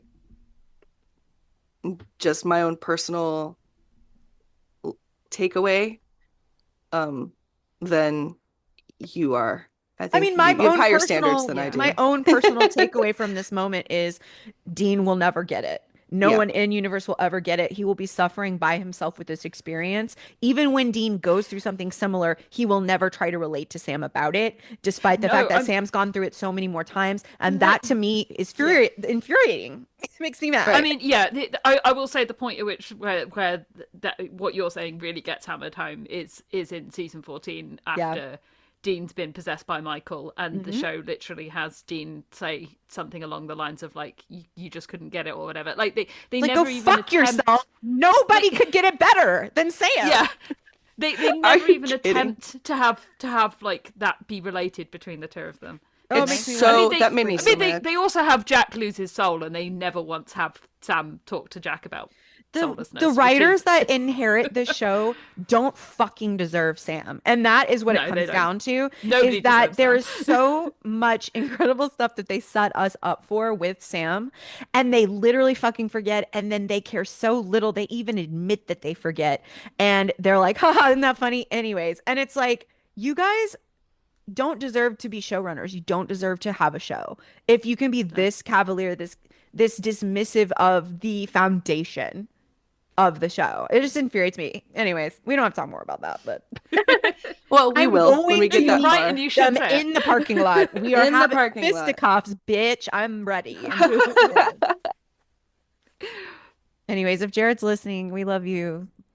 Yes, thank you. Even when I'm mad at everybody else on the show. Even when she wants to meet you out in the parking lot with fisticuffs. Yeah, I would just give you a hug probably though. You're like, you made one little potentially bad call. As I made the comment about this episode, he's too big and giant. It's a little scary. I take it back. We're not gonna fight in the parking lot. No fighting. Hugs. I've heard he gives really good hugs. He does. He does. Vic, you'll find out. Oh, that's right. Oh, I'm no, gonna I find won't, out. because I'm not getting a photo up because I don't. I don't. I'm doing an autograph. Hey, that's just as exciting. You get to stare at him in his eyeballs.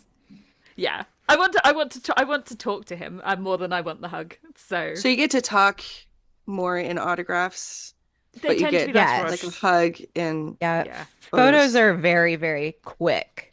So Vic will get more time with actually the autograph. Do we have any more final thoughts? Or are we ready to rate? Oh,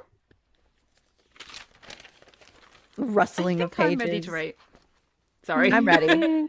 I just really loved when Joe's tied up and she's waking up. The song that's playing before you slip into unconsciousness is playing just as she's waking up, and I was like, it's a little on the nose, but for some reason I just love it. It seems like something Meg would play. Yes, I think Meg is a little on the nose sometimes. Like I think she wants to be a little bit of a mustache twirling villain. You know, she relishes it. She enjoys it. I think she does. Megan Persephone Masters is a theater kid. 100%. I literally wrote at one point in here, I was like acting awards both to Jared and to Meg, please. Like they both Right. deserve it. Right. Yes. Yeah. Both Fantastic. acting their All asses right. off. Yeah. All right. I guess my final thought would just be that I literally could listen to Jared do the "My daddy shot your daddy in the headline" 1,000 million times. Does No, that need the to be a problem- soundbite that I put on No. my stream Well, deck? the problem with that line is no, I get like audio stims, but like not ones where I say the words out loud, where I just hear them over and over and over again in my head. And "My daddy shot your daddy in the head" is like an audio stim for me. Every time I hear it, it gets stuck in my head for like a month. So I'm gonna make a clip of it, and I'm going to put it on my phone. I will edit Just out torment every me forever. time. As this, I'll put it on my. I don't want to torture Audrey, so I'm just gonna put it on my phone as the notification sound for SamFam chat. I'm leaving the chat. But It'll also, only show for me. terrible. It'll only play for me. Jared, Oh, okay. if you're listening, I want you to play an evil character again, please. I think it would Oh be my enrichment God. for you. That's what I said I wanted. I said I So wanted good. him to. I think it was in an episode last season, L, where we were talking. It was like one of the last episodes where I said I wanted him to play somebody like who was a bad person. Like I wanted. I'm really hoping Kripke is going to give us this in The Boys. Like, Yeah, me I'm too. banking on it. I mean, want are to there see any the good people in The choices. Boys? No. So, No, they're all pretty bad people. so I mean, I think if that happens, that's probably in the cards. Yeah. Other than that, I'm good. All right, let's do our wardrobe judgment for this episode. Starting with Vic, what did you think? We've got horrendous, adorable, genuinely good, and terrible but great. I kind of finished the episode and thought I literally have no idea what he was even wearing in this episode because it particularly because it's not Sam. I feel Right. like it didn't even make me like really think about it in a way that I Right. usually might. I think I landed on genuinely good because I Yeah. remember it looking kind of nice, but I Yeah. don't really remember. All right, Elle, what did you think? I also thought genuinely good. Yeah, me too. Me too. He looked good the whole time. He looked Like, good. Jared looked good. Yeah. Mhm. It looked good. Okay, let's rate this on our Sam fan friendly scale from 1 to 5. Starting with Vic, we're gonna do screen time. Okay, this is where I really struggled. 'Cause I was Right. like, in terms of Sam screen time, 0. maybe like a 1.5. Right. In terms of like Jared on the screen, Yeah, Jared's I guess there. a 5. Right. He's there the whole time, like a lot, right? So I just it depends on how we're rating this. You Yeah, get to oh. decide. That's tough. I think I'm gonna go with the lower end of the scale because Yeah. that's how I'm planning to rate other episodes where we get. It's difficult because there's not as many episodes where we get like Jared on the screen but no Sam this extensively. But yeah, I'm tempted to give it a 1.5 because I want to rate this in terms of Sam. I think Yeah. because it's not Sam. I think that's fair. Yeah. Elle, what did you rate screen time? Well, Don't change it just because don't do that. Tell us what the truth. but I didn't think about it in the smart Well, way. Then tell us what you said. I want to think about it in the smart way. What did you say? What did you say? Gosh, I don't want to rate Jared's acting in every episode, but I also don't want to give the screen time a low score I know. and make people think that it's because Jared isn't in it or that Well, you it can doesn't, rate it because low it in does screen focus time, around but then Sam.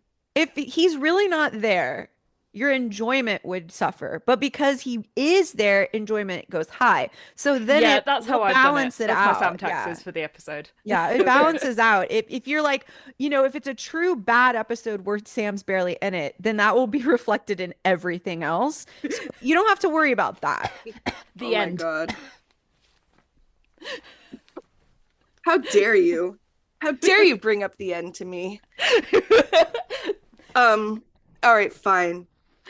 I'm gonna rate it as though it's truly Sam. Okay. And I'm gonna go with like a 1. Yeah. He's just not in it very often. He's not he's in there. it for like 3 seconds, he gets punched. Mhm. He tells us he was awake for part of it, and then Mhm. he gets jokes at his expense. Yeah, I gave it like a 175, mostly because I acknowledge Sam's not there, but then because Jared did such a good job, I gave him like 7.75 points just for like out of universe, you know what I mean? Like in real Mhm. Yeah. life credit. But like yeah, it was tricky. It was definitely tricky. Um, so Vic, let's go to you for enjoyment. How much did you enjoy this episode as a Sam fan? I I enjoyed this episode a lot. I Okay. don't know whether or not as a Sam fan is the right way to put it. But I do enjoy this But you episode a are lot. as you are a Sam fan and you did enjoy it. So it I counts. did. I've given it a 4.8. My Like God. That's it's really high. it's good. I enjoy It's a it. good one. There's a yeah, and I yeah, as I said, I'm more inclined to enjoy this episode than you are, I think, because I'm a little bit more willing to kind of think about it in terms of its narrative significance to season 5 Mm, and back burner a little bit the feelings of bitterness towards the overall treatment in the narrative. So, yeah. but yeah, Okay. Elle, what did you mark for enjoyment? Um, I marked this one very high. This is one of my favorite episodes. yeah, it's one of Um, mine too. so What'd you give it? Sam, I mean, this is taxes. Yeah. Is it Sam enjoyment if he's not there?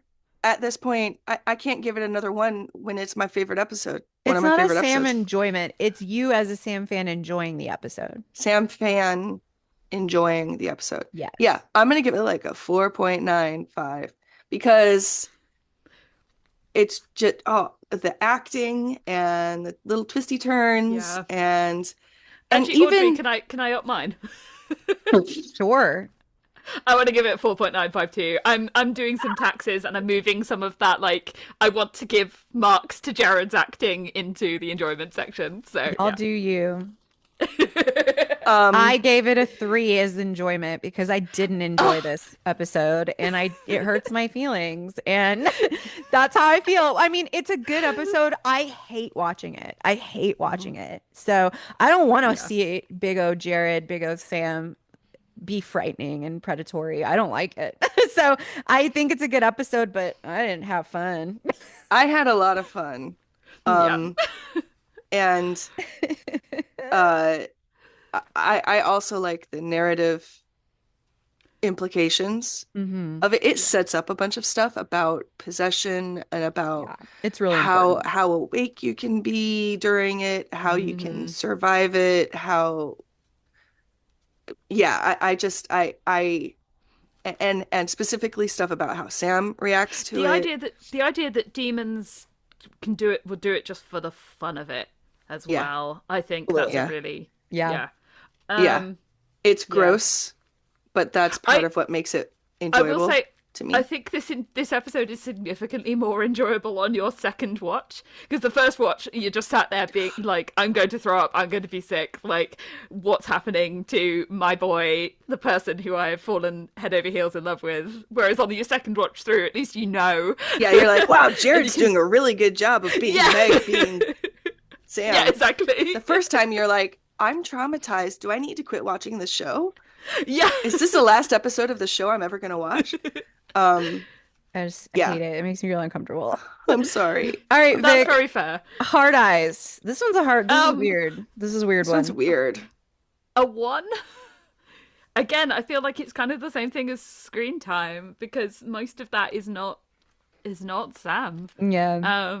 And like even when she's doing the puppy dog eyes, it's not Sam doing them, and like she's playing them up, and in retrospect, they do feel played up, Yeah. um, in a way where they just don't feel comfortable or authentic. So, Yeah. yeah, I think a one.